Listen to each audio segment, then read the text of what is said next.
गजेंद्र रावत को कभी पैसा ऑफर हुआ? तो जो पहाड़ के आदमी का जो स्वाभिमान है आपके अंदर है हिम्मत? पुष्कर सिंह धामी का मकान इसलिए बन पा रहा है क्योंकि उनके पिता सैनिक थे। आपके पिताजी अग्निवीर होते, उत्तराखंड के व्यक्ति के गोली लग गई वहाँ। मीडिया मैनेजमेंट होता क्यों और आप मीडिया को मैनेज क्यों करना चाहते हैं? स्टिंग ऑपरेशंस ने अपने रूप को बदला। ये बीमारी यहाँ भी पहुँची जैसे पूरे देश में फैली। तो जो हमारे जो मुख्यमंत्री हुए, मंत्री हुए, विधायक, सांसद हुए, वो अपने साथ लखनऊ से और दिल्ली से इस बीमारी को साथ में लेकर आए। राजनीति को छू रहा है क्या ये स्टिंग का जो काला धंधा है? इस प्रदेश ने तो सरेआम देखा है। 5 करोड़ रुपए लगाऊंगा, जो चाहे बीजेपी के हो, कांग्रेस के हो, किसी भी दल के हो, वो चूं तक नहीं बोल रहे हैं। उनको कोई पूछे कि आपका जन्म कहाँ हुआ, आपको नाम लेने में कोई एतराज उनका? और प्रणब सिंह चैंपियन जो एक सीडी लेकर बाजार में, उत्तराखंड की धामी सरकार ने उसके लट बजाए कि भाई पेपर लीक से लेकर पेपर के जो तमाम जो इशूज़ के ऊपर वो प्रोटेस्ट कर रहे थे। सवाल ये है कि जो आंदोलन की उपज ये जो धरती है, ये कल के दिन बंजर ना हो जाए। उत्तराखंड के डीजीपी की हिम्मत तो आपने देख ही ली थी कि उसके पिता का फ़ोन जो है टेप कर रहे थे। मुख्यमंत्री बदलेगा? इस बात की तो कोई गारंटी नहीं कि नहीं बदलेगा। गंगोत्री का पाल बोला, गंगोत्री का पाल बोला, यमुनोत्री का डोभाल बोला, पुरोला का माल बोला, मैं भी पन्ना, मैं भी पन्ना। एक चर्चा बड़ी आम है इस समय पूरे देश के अंदर, पत्रकार को कैसा होना चाहिए, पत्रकार को कैसे आवाज़ उठानी चाहिए। पर जब आवाज़ उठाने की बारी आती है तो कुछ पत्रकार ऐसे हैं जो अपनी नौकरी से हाथ गंवा बैठते हैं। पर एक पत्रकार हमारे साथ ऐसे मौजूद हैं जो मुखर हैं, डरते किसी से भी नहीं, चाहे वो सत्ता कांग्रेस की हो या फिर वो सत्ता बीजेपी की हो। आज वही हमारे साथ हैं, नाम है उनका गजेंद्र सिंह रावत। उन्हीं से बात करते हैं कि आज के इस परिप्रेक्ष्य में उत्तराखंड कहाँ पे खड़ा हुआ है। बहुत बहुत स्वागत है आपका। धन्यवाद अली भाई। पहले तो शुरुआत में यहाँ से करूँगा, इतने बिंदास बोलते हैं आप, डर वर लगता है थोड़ा बहुत या नहीं लगता है? मेरा मानना है कि सबसे पहले तो डर पे ही जीत हासिल करनी पड़ती है और डरने के कोई कारण भी होंगे लोगों के।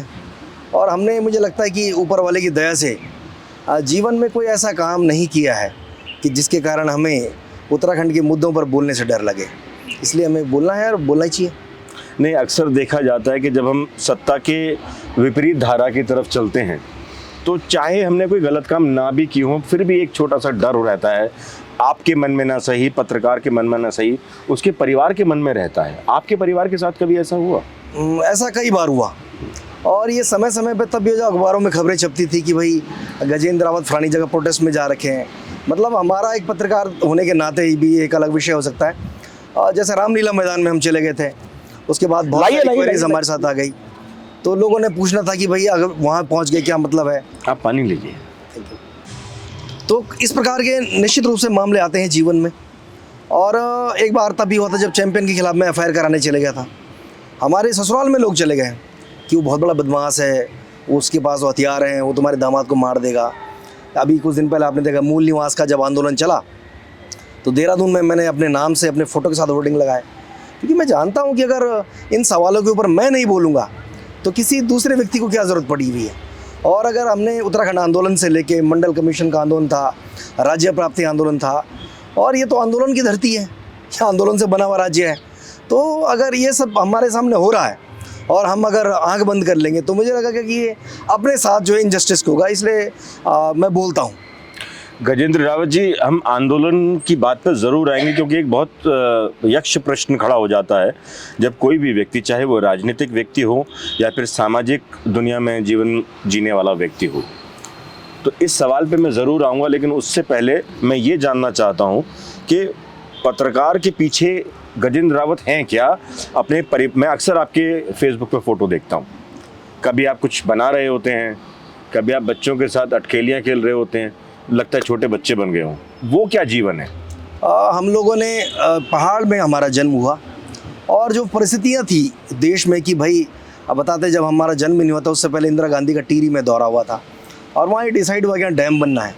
तो उस दौर में हमारे पिताजी ने, हमारी माँ, हमारी दादी लोगों ने जो अपना घर ज़मीन थी वो राष्ट्र के नाम करी और ये कहा गया कि भाई यहाँ टिहरी डैम बनेगा। तो वो उस दौर हमने तब देखा कि बहुत छोटा बचपन से ही कि भाई आपको यहाँ से वहाँ दूसरी परिस्थिति में जाने के लिए किस रूप में तैयार होना पड़ता है। फिर आप देहरादून के माहौल में आ गए और देहरादून के माहौल में आपने जिस प्रकार की चुनौतियाँ थी, हमारा गांव के, हमारे इधर उधर के करीबन 100 के करीब गांव ऐसे रहे होंगे जो टिहरी से देहरादून, हरिद्वार जगह जगह शिफ्ट हुए। लेकिन लोग यहाँ के वातावरण में एडजस्ट नहीं हो पाए, उनको समझाने सिखाने वाला नहीं था। हमारे पिताजी सरकारी नौकरी करते थे, तो उनका यही जोर था कि भाई अच्छी स्कूलिंग होनी चाहिए, पढ़ाई पे ध्यान होना चाहिए, और अगर ये सब होगा तो आदमी जीवन में फिर मार नहीं खाएगा। और हम तो वो हैं कि बचपन जब मैं कक्षा 10 के पेपर देने भी जाता था प्रताप इंटर कॉलेज टिहरी में, तो एक हाथ में तो पैड होता था जो एग्ज़ाम पैड होता था, और दूसरी हाथ में वो दूध का डब्बा होता था जो मेरी माँ ने दिया होता था कि भाई आपने आगे जाना है तो रास्ते में जो दुकानदार उसके यहाँ देना है, क्योंकि उससे हमें पैसे मिलते थे, उससे हमारा घर चलता था। तो वो तमाम जो चीज़ें जिन्होंने देखी जीवन में, तो उनके लिए मुझे नहीं लगता कि आज कोई चुनौतियाँ बन जाती है। और इसीलिए जब किसान की बात आती है तो हम अपने खेत में खड़े मिलते हैं, जब पत्रकारिता की बात आती है तो हमें लगता है कि अगर हम अपने प्रदेश के सवाल नहीं पूछेंगे तो किस बात की पत्रकारिता। और जब गैर शहर के इश्यूज़ आते हैं तो हम भी वहाँ पर डंके की चोट पर खड़े हो जाते हैं। हमारा मानना है कि अपने प्रदेश से जो आदमी प्यार करेगा उसके लिए ये सारे विषय गौण हो जाते हैं। प्रदेश को सही मायने में आंदोलन के बाद में वो मिल पाया जो ज़रूरी था? बहुत सारी चीज़ें मिली हैं, लेकिन अब क्या होता है कि जो नीति नियम कायदे कानून जो बने हैं कुछ ऐसे बने और हमारे लोग कुछ ऐसे हाथों में आ गए, गलत हाथों में चले गए। दिल्ली से गवर्न हो रहा है, इसका नुकसान आज भुगत रहे हैं। राजधानी डिसाइड आज भी नहीं हो पाई है, तीसरा विधानसभा भवन बन रहा है, और जो नेता हैं वो पूछ रहे हैं कि भाई देहरादून का डीएम कौन बनना है, तो धामी जी को उसके लिए दिल्ली जाना पड़ रहा है।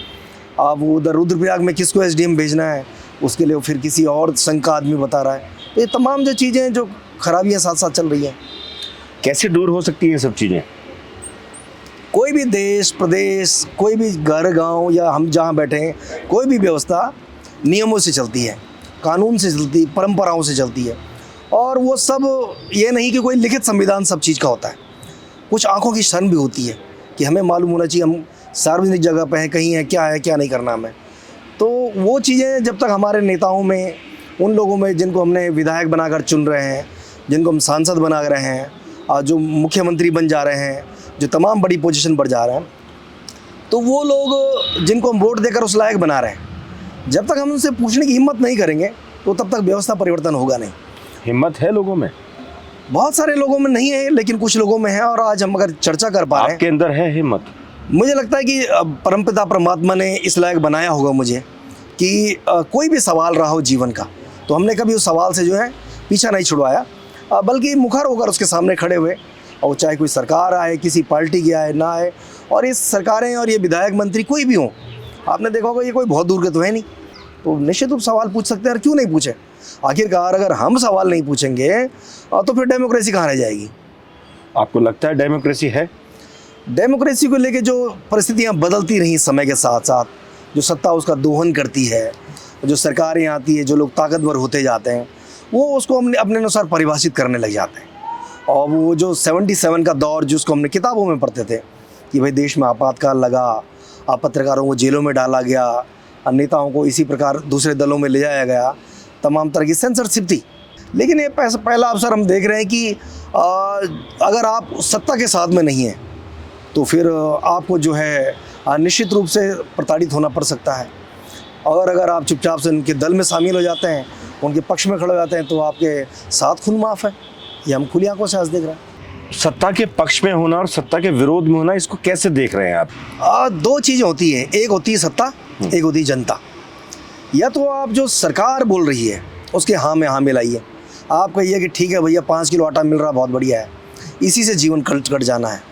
या आप कहेंगे भाई आप जो है मंदिर की जयकार कीजिए और जब मज़ाक टूटे तो उनको जो है आप मजाक उड़ाइए, या तो ये है। या फिर आप अपनी ओर से सवाल खड़ा कीजिए कि जो आज की पीढ़ी आखिरकार कब तक 5 किलो आटे के भरोसे रहेगी, आखिरकार कब तक इस प्रदेश का आदमी इस प्रदेश से बाहर नौकरी के लिए ढूंढने जाता रहेगा, कब तक वो उपनल की 10-12 हज़ार की नौकरी ढूंढता रहेगा, कब तक वो दिल्ली मुंबई और दूसरे शहरों में वही 12-15 हज़ार की नौकरी के लिए जाने के लिए मजबूर होगा। यहाँ का जो जनमानस है उसको भी अच्छा जीवन जीने का अधिकार है। अगर वो आज यहाँ पर बॉर्डर एरिया में है, वो देश की रक्षा में खड़े हैं और उनके बच्चे सेना में जाकर जो है देश की रक्षा कर रहे हैं, उनके परिवार के लोग चमोली में, पिथौरागढ़ में, आपके जो हैं उधर बागेश्वर से लेकर टनकपुर तक, ये पूरी बेल्ट हमारी उधर नेपाल से लगती है, इधर चाइना से लगती है, तो जो हमारे गांव के लोग वहाँ बैठे हुए निःशुल्क प्रहरी है, वो देश की रक्षा कर रहे हैं। तो उनका भी यही था कि भाई हमको भी जो है एक सुखद जीवन जीना चाहिए। सरकार ने एक योजना चलाई है अग्निवीर को लेकर, 4 साल तक वो प्रहरी बन सकते हैं, उसके लिए पैसा भी मिलेगा उन्हें। आपको उससे क्या आपत्ति हो रही है? जो अग्निवीर योजना है, उस अग्निवीर योजना को अगर आज को समझना है तो आपको, मुझे लगता है कि डिफेंस कॉलोनी ज़रूर जाना चाहिए। हमने जिस प्रकार से इस देश में भगवान राम के मंदिर को बनते हुए देख रहे हैं, हम वहाँ पर एक घर बनते हुए देख रहे हैं। वो घर किसका है? वो एक सैनिक के बेटे का घर बन रहा है। और वो सैनिक कौन थे? वो पुष्कर सिंह धामी के पिताजी। तो वो वहाँ पर पुष्कर सिंह धामी का मकान इसलिए बन पा रहा है क्योंकि उनके पिता सैनिक थे। सैनिक के नाते वो सैनिक कॉलोनी, डिफेंस कॉलोनी बनी हुई है। उनके बगल में त्रिवेंद्र सिंह रावत का घर है, उनके पिताजी भी सैनिक थे। थोड़ा और आगे आएंगे तो हरक सिंह रावत, उनके पिताजी सैनिक थे। ये 3 लोगों के अगर आप उनके घर जाकर पूछ लीजिए कि अगर आपके पिताजी अग्निवीर होते तो क्या आपको यहाँ घर बनाने की अनुमति होती? बिल्कुल नहीं होती। वहाँ हज़ारों की संख्या में लोग रह रहे हैं। तो आज की तारीख में उन परिवारों में जो पेंशन आ रहा है, जो उनके घर में राशन का कार्ड है, जो सुख सुविधाएं हैं, और वो तो दौर छा कि वो उस दौर में वो अपना सही सलामत नौकरी करके बेचारे रिटायर हो गए। आज तो परिस्थिति ऐसी कि अगर उत्तराखंड के व्यक्ति के गोली लग गई वहाँ पर, वो शहीद हो गया, तो शहादत का नाम पे उसको शहीद का दर्जा उसके नाम नहीं है। आप 17 साल में भर्ती हुए, 21 साल में 4 साल बाद घर आ गए। 21 साल का लड़का कहाँ जाएगा? क्या वो यहीं पर इसके बाहर किसी होटल के बाहर नौकरी ढूंढ रहा होगा कि भाई उसको गार्ड की नौकरी दीजिए? या फिर वही बात जो कैलाश विजयवर्गीय ने कहा था कि अग्निवीर योजना से जो सेलेक्ट होकर आएंगे, हम उनको भारतीय जनता पार्टी के बाहर जो है उसकी सिक्योरिटी गार्ड की नौकरी देंगे। क्या उत्तराखंड का जो आपने देखा होगा कि आप इतिहास उठाकर देख लीजिए, कारगिल युद्ध हो, कारगिल युद्ध में तो आपने हरीश रावत के दामाद को भी शहीद होते देखा, कर्नल थे। और उसके बाद की जितने पाकिस्तान के साथ हुए, चाइना के साथ हुए, first world war, second world war, जितने भी आज तक वार हुई, ऐसी कोई वार नहीं हुई जब उत्तराखंड के आदमी ने शहादत नहीं दी। तो अगर आप लगाओ कि अगर आप वो व्यवस्था लागू होती तो कौन आदमी सेना में जाएगा? और आज भी कौन जाएगा? आप देखिए कि आपने जो है नीलंग जादुंग से लेकर एक बड़े एरिया को बहुत वर्षों बाद कहा कि हम वहाँ रिहेबिलिटेट करेंगे। क्यों करेंगे? कि जिस समय चीन की वार हुई तो पूरे गांव के गांव खाली करा दिए थे। अब आप उन गांव में किन लोगों को रखेंगे? उन्हीं को तो रखेंगे जिन जो कोई उस हैसियत में होंगे कि भाई उनका घर बाहर चल रहा होगा, नहीं चल रहा होगा। अब जिसका बेटा अग्निवीर बन गया वो वहाँ कैसे सर्वाइव करेगा? ये असल सवाल है। तो यहाँ अग्निवीर को लेकर यहाँ की पब्लिक, आप चूंकि पत्रकार हैं, लोगों से बात करते रहते हैं, परिवारों से भी बात करते रहते हैं, तो अग्निवीर को लेकर यहाँ के परिवारों का क्या मानना है? ये जो आपने बताया, ये एक पत्रकार की भाषा आपने बताई।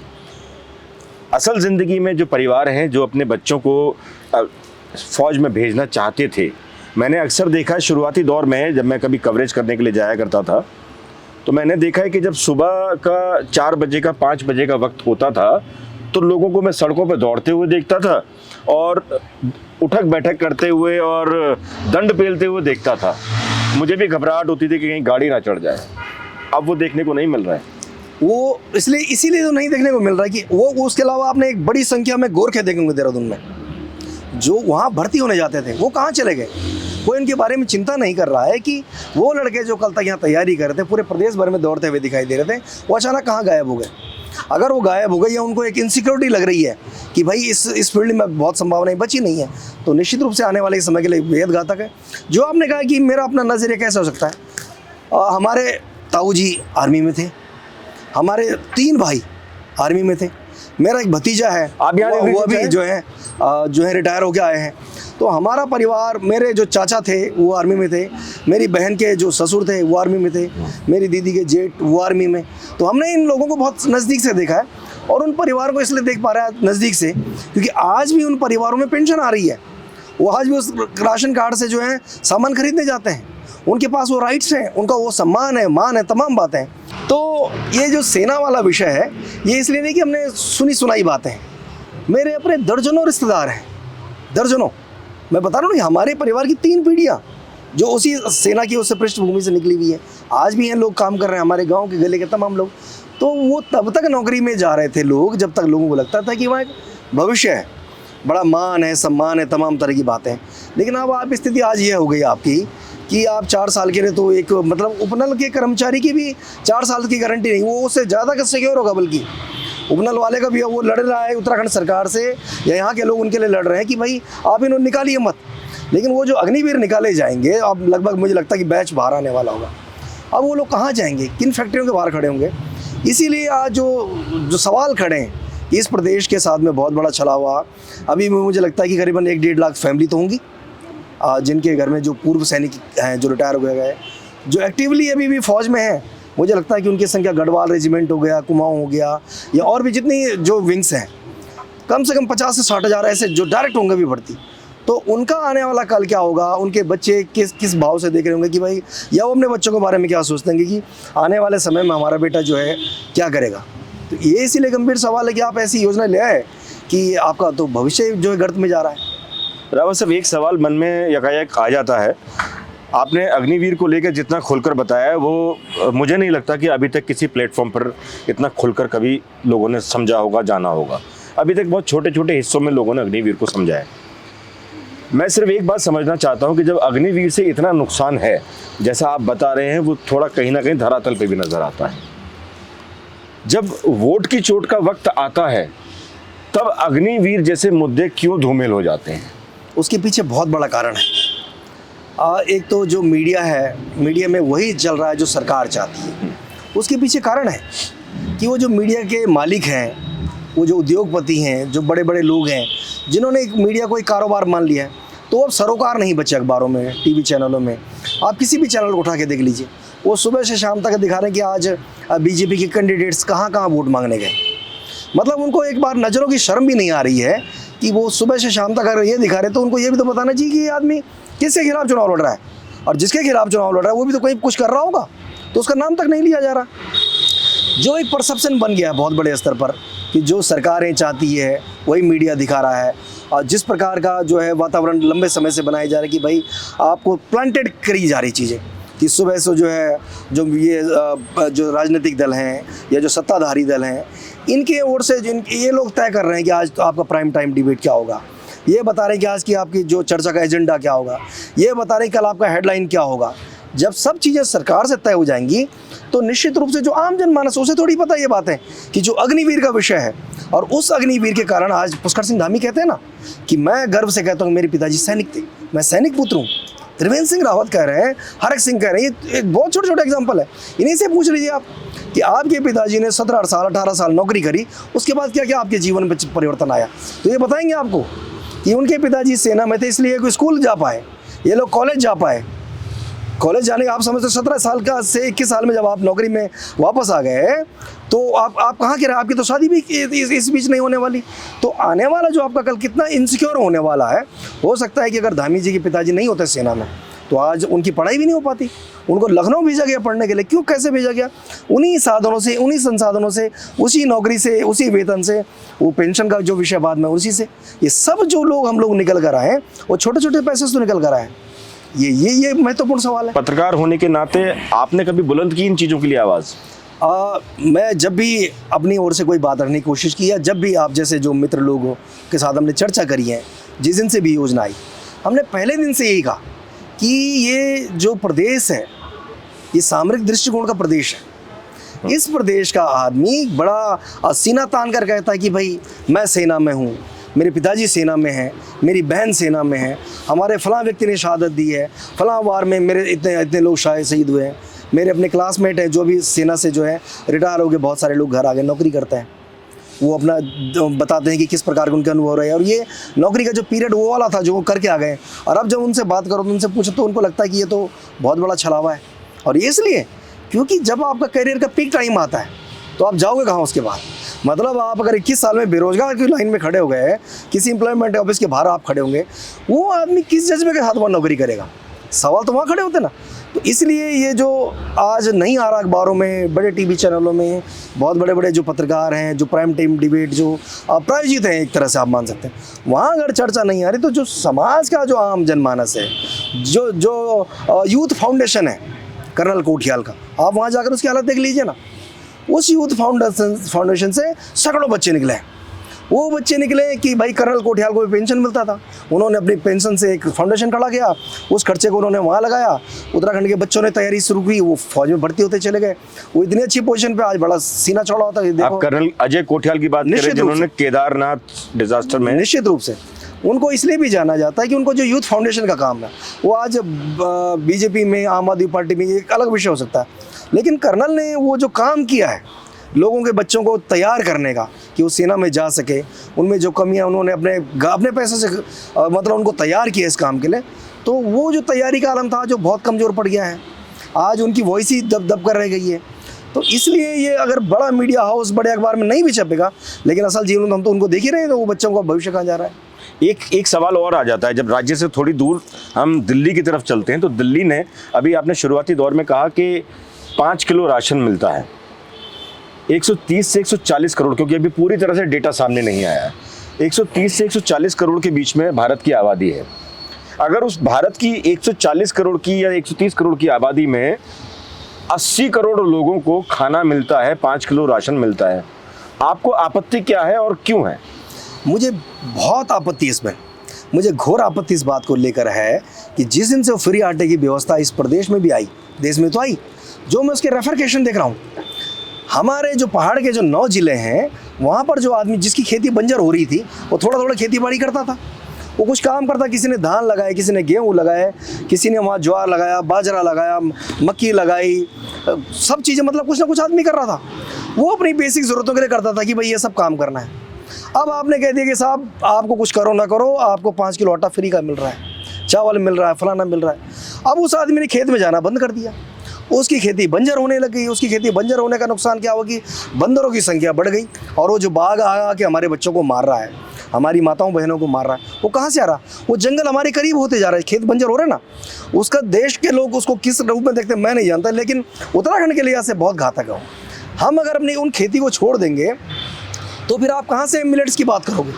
एक और आप करते हैं कि मिलेट्स पे जो है मोदी जी मन की बात कर रहे हैं, बड़ी बड़ी बातें कर रहे हैं, ये सरकार प्रोग्राम चला रही है कि मंडवे का ये कॉस्ट होना चाहिए, बाजरे का ये होना चाहिए, झंगोरे का ये होना चाहिए। जब आप वो सब करोगे, आप ये नहीं देख रहे हैं कि जिस दिन से ये व्यवस्था मतलब लागू हुई है, लोगों ने बहुत तेज़ी से खेती छोड़ना शुरू कर दिया। और वो छोड़ना मतलब आप एक जो आत्मनिर्भर व्यक्ति, आप उसको विकलांग बनाने जैसी स्थिति में मानता हूँ इसको। आपके हिसाब से जो 5 किलो राशन दिया जाता है वो कहाँ से आता होगा? देखिए, जो सरकार की जब भी इस प्रकार की नीतियाँ बनती हैं, तो सरकार, आपने इससे पहले भी सुना होगा कि भाई वहाँ पंजाब में, चंडीगढ़ में, बड़े बड़े वहाँ महाराष्ट्र में हज़ारों कुंटल जो है अनाज सड़ रहा है, बारिश पड़ रही है, खुले में रखा हुआ है, उन्हीं किसानों से ख़रीदा आपने, और फिर आपने कहा कि आपके पास कोई पुख्ता जो है गोदाम नहीं है। तो जो किसान उसको तैयार करता था, आपने उसका एक प्राइस फिक्स किया, अब उस बेचारे ने आपको जो आपने भी अपने अनुसार तय किया, जिसका कोई एमएसपी फिक्स भी नहीं है, जिसको लेकर आज भी देश में लड़ाई है, तो वो किसान जो उगाता था उस अनाज को, तो उसका जो नुकसान मैं इस प्रदेश में होते हुए देख रहा हूँ, तो उस 5 किलो आटे वाली व्यवस्था से नुकसान होगा। और पैसा कहाँ से आता था इसका, इस 5 किलो आटे? इस सारी जो व्यवस्था का पैसा जिस प्रकार से पूरे देश को चलाने के लिए ही आता है, कि इस देश के टैक्स पेयर का पैसा ही है।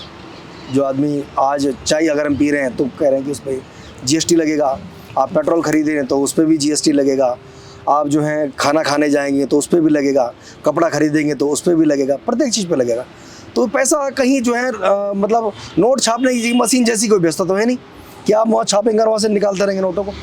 फाइनली जितने भी हमारे जो लोग सामान खरीदने वाले हैं, जो नौकरी करने वाले हैं, जो भी काम करने वाले हैं, उन्हीं के एक अंशदान से ही जो रुपया आता है और उसी से देश चलता है।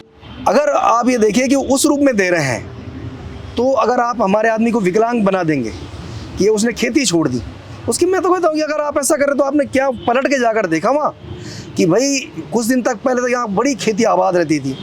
आपने भी कई बार जब कवर किया होगा, तो आप अगर 8-10 साल पहले कहीं पहाड़ में जाते तो बहुत सारी जगह आपको खूब हरी भरी खेती करते हुए देखते थे।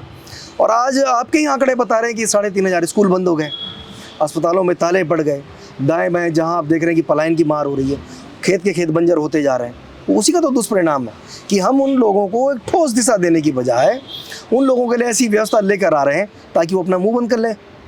ब्रिटिश टाइम में वॉटसन एक बड़े अच्छे लेखक रहे, उन्होंने एक किताब लिखी थी, उसमें श्रीनगर का उन्होंने जिक्र किया और उन्होंने बताया कि जो उस दौरान एक सूखा पड़ा था, अंग्रेज़ सरकार ने वहाँ पर अनाज की व्यवस्था की थी, लेकिन गढ़वाल के लोगों ने 3 दिन भूखे रहकर, ये मैं नहीं, वो किताब कहती है, गढ़वाल के लोगों ने 3 दिन भूखा रहकर उस अनाज को लेने से मना कर दिया।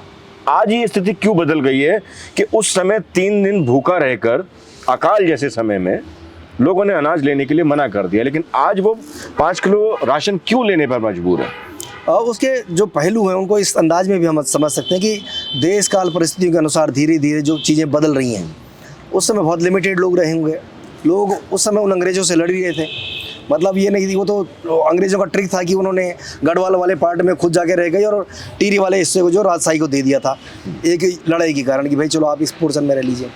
तो जो पहाड़ के आदमी का जो स्वाभिमान है वो उसका एक सबसे बड़ा उदाहरण है कि उसको लगा कि ये लोग तो आज हमारी छाती पर बैठे हुए हैं, हमें गुलाम बनाए हुए हैं, तो इनके हाथ का राशन नहीं खाना है। संभवतः वही विचार होगा। और आज जो परिस्थितियाँ हैं कि आपको इस प्रदेश के भीतर भी, मैं अपने गांव में भी देखता हूँ और सब जगह जिस प्रकार का जहर घोला जा रहा है समाज में, तो गांव के आदमी जो कल तक चौराहे पर बैठकर चर्चा करते थे कि ये मेरा पड़ोसी है, ये मेरा चाचा है, ताऊ है, गांव का है, फुफेरा है, तमाम तरह की बातें थी, वो इस मुद्दे पर बात होने के बजाय, इस कंटेक्स्ट में बात होने के बजाय इस बात पर बात हो रही है कि ये बीजेपी का आदमी है, ये कांग्रेस का है, ये यूकेडी का है, ये सपा बसपा किसको सपोर्ट करता है। तो वहाँ पर भी मैं देखता हूँ कि जो दूरियाँ हैं इस अंदाज में बढ़ गई हैं और उसी का मुझे लगता है ये परिणाम है आज कि जो परिस्थितियाँ बदलती जा रही तो लोगों को लग रहा है कि चलो जब सरकार ये हमसे लूट रही है तो कुछ भी हमें दे रही तो कुछ अच्छा ही है। मतलब गांव की चौपाल अब जो है चुनावी जंग में तब्दील होती दिखाई दे रही है, चुनावी दल में तब्दील हो रही है। ये जो व्हाट्सएप यूनिवर्सिटी ने जो जहर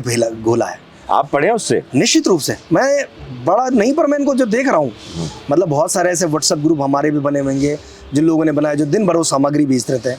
बहुत सारे हमारे बहुत क्लोज लोग भी हैं, मुझे दया भी आती है इनके ऊपर कि इन लोगों को कैसे माइंड वॉश कर दिया गया है, इनके दिमाग में ऐसा फतूर भर दिया गया है।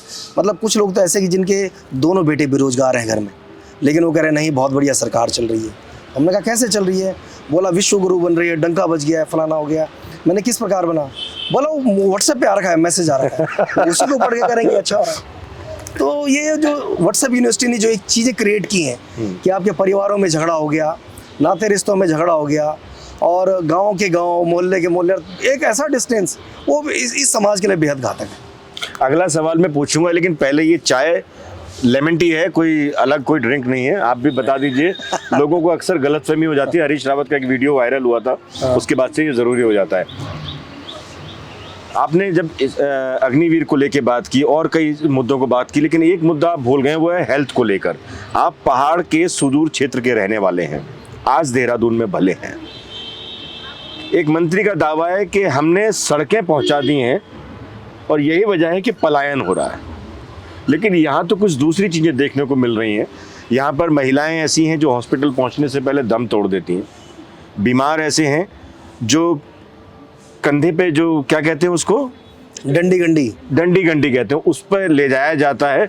अगर उनकी किस्मत अच्छी होती है तो हॉस्पिटल तक पहुँच पाते हैं, और नहीं होती है तो उन्हीं चार कंधों पर वो शमशान की तरफ चले जाते हैं। ये जो सवाल है कि किसी मंत्री ने ऐसा कहा कि सड़क पहुँचा इसलिए होगा, इससे एक और एग्जाम्पल मैं आपको बताता हूँ। मेरे को लगता है कि कभी किसी को सुना भी नहीं होगा। प्रतापनगर के 2002 में विधायक हुए फूल सिंह बिष्ट। तो फूल सिंह बिष्ट के लिए कहा जाता था कि सरल व्यक्ति हैं, लंबे समय तक वहाँ ब्लॉक प्रमुख रहे, पहला चुनाव हुआ, कांग्रेस पार्टी ने उनको टिकट दिया और वो जीत भी गए। फूल सिंह बिष्ट का बेटा हुआ यशवंत बिष्ट। उनकी अपनी बहू यशवंत की पत्नी की भी डिलीवरी के दौरान प्रतापनगर में मौत हो गई। ये बात इसलिए यहाँ नहीं आई या इस प्रदेश के लोग नहीं जानते हैं क्योंकि फूल सिंह बिष्ट लो प्रोफाइल के व्यक्ति थे। उनका जो रहन सहन था, उनका जो आचरण था, उनका व्यवहार था, और उस प्रतापनगर, वो मेरा भी वही जन्मस्थली है, वहाँ आज भी लगभग कम वही स्थिति है, पूरे पहाड़ की वही स्थिति है। और ये स्थितियाँ इसलिए बदल नहीं पा रही हैं क्योंकि जिन लोगों को हम वोट दे रहे हैं, भैया आपने जो है बद्रीनाथ में राजू भंडारी को वोट दिया और कभी आपने महेंद्र भट्ट को वोट दिया, तो महेंद्र भट्ट तो पहुँच गए ऋषिकेश में घर बना के अपना, राजू भंडारी आ गए जोगीवाला देहरादून में। ये तो हुआ। आपने जो है विजयपाल सजवाण को गंगोत्री में जिताया तो विजयपाल सजवाण ने निर्माण विहार देहरादून में घर बना लिया। ये तो हो रहा है। आपने पुष्कर सिंह धामी को कहाँ चुनाव जिताया, आप वो खटीमा के चुने गए, उनका देहरादून में घर बन रहा। सारे मंत्री, सारे विधायक, जितने भी लोग हैं, मतलब इन लोगों का ये मानना है कि चूंकि ये राजधानी क्षेत्र है इनकी तरह से अघोषित, घोषित तो अभी भी नहीं की, परमानेंट है, लेकिन देश का पहला राज्य है जिसकी राजधानी नहीं है। और तीसरा विधानसभा भवन बनने जा रहा है रायपुर में। पहला देहरादून में बना, दूसरा गैरसैंण में ग्रीष्मकाल के नाम पे बना, और तीसरा रायपुर में बन रहा है। सैकड़ों करोड़ रुपए उसमें खर्च करने की बात हो रही, बता नहीं रहे राजधानी कौन सी है। तो वो जो है, जो हमारे नीति नियंता है, जिनको हम वोट कास्ट कर रहे हैं, वही तो लोग हैं जो आज कह रहे हैं कि भाई हमने सड़क पहुंचा दी इसलिए सब। अब उन्हीं से अगर आप पूछ लेंगे कि भाई अगर आप वोट मांगने वहाँ जा रहे हैं तो ज़रा आप अपने बच्चों को यहाँ देहरादून क्यों पढ़ा रहे हैं? आपको वहाँ क्या दिक्कत हो रही है वहाँ रहने में?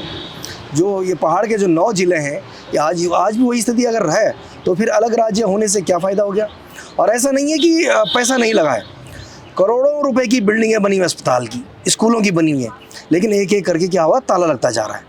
क्योंकि जब तक किसी IAS का बच्चा वहाँ नहीं पढ़ेगा, किसी SDM का बच्चा वहाँ नहीं पढ़ेगा। आपको ध्यान होगा, अभी 2-3-4 साल पहले की बात होगी, चमोली में एक DM थी, मैं उनका शायद जो है स्वाति भदौरिया था, क्या नाम, बच्चों को पढ़ाने, उन्होंने अपने बच्चे का जो है वहाँ के जो वो सेंटर था छोटे बच्चों को पढ़ाने, आंगनबाड़ी में भेजा। बड़े बड़े अखबारों में पहली खबर छपी, देखो साहब IAS ने कमाल कर दिया। निश्चित रूप से इस प्रकार के जो निर्णय हैं वो आने चाहिए, वो बातें होनी चाहिए कि भाई आप अपने से अगर शुरू नहीं करोगे, और हम तो उन लोगों में हैं कि हमने अपने बच्चे को स्कूल भेजने से पहले पूरे 1 साल तक मैं भी उसको भानियावाला में आंगनबाड़ी सेंटर में छोड़ने जाता था। और मेरा मानना है कि बच्चे को हर परिस्थिति में उसको जो है जीवन से फाइट करना अगर हम नहीं सिखाएंगे, तो फिर हमें भी वही, कल के दिन हम वही तो मजाक बनाएंगे कि भाई हमने वहाँ सड़क पहुँचा दी इसलिए जो है लोग भाग गए। ये तो नहीं हो सकता। तो आज जब तक जो लोग जिनको हम चुन रहे हैं, जो आज मोटी तनख्वाह पा रहे हैं, जो हमारे टैक्स पेयर के पैसे से इतना भारी भरकम सुख सुविधाएं पा रहे हैं, वो लोग जब तक वो परिस्थितियों तो 2-4 नहीं होंगे, तो तब तक मुझे लगेगा जो है इंसाफ नहीं हो पाएगा। कहते हैं लोग अपनी मिट्टी छोड़ना नहीं चाहते हैं। अगर बच्चों के लिए सही सुविधाएं वहीं टिहरी के आसपास होती जहाँ के आप रहने वाले हैं, स्वास्थ्य सुविधाएं वैसी होती कि आप अपने माता पिता का, अपना, बच्चों का ज़रूरत पड़ने पर सही इलाज करवा पाते, क्या आप देहरादून आते? आप देखिए ना, उस टिहरी शहर में कई 100 करोड़ रुपए की बहुत बड़ी विशालकाय बिल्डिंग बनी, कई 100 करोड़ रुपए की बहुत बड़ा हॉस्पिटल, वहाँ अस्पताल नहीं है। और सरकार का जो उसको चलाने का जो स्थिति है कि वो एक रेफरल सेंटर बन गया है। आप उस प्रताप नगर में चल जाएंगे तो वहाँ एक्सरे मशीन नहीं मिलेगी आपको। आप उस रुद्रप्रयाग में सुन रहे हैं कि वहाँ बाघ हमला कर रहा है। अभी कुछ दिन पहले था तो कि कहीं पौड़ी वगैरह में कहीं आग लग गई थी, तो वहाँ बर्निंग, पता चला कि पूरे पहाड़ में कोई बर्निंग सेंटर ही नहीं है इस प्रकार का, कहीं आग लग जाए किसी को बचाने के लिए।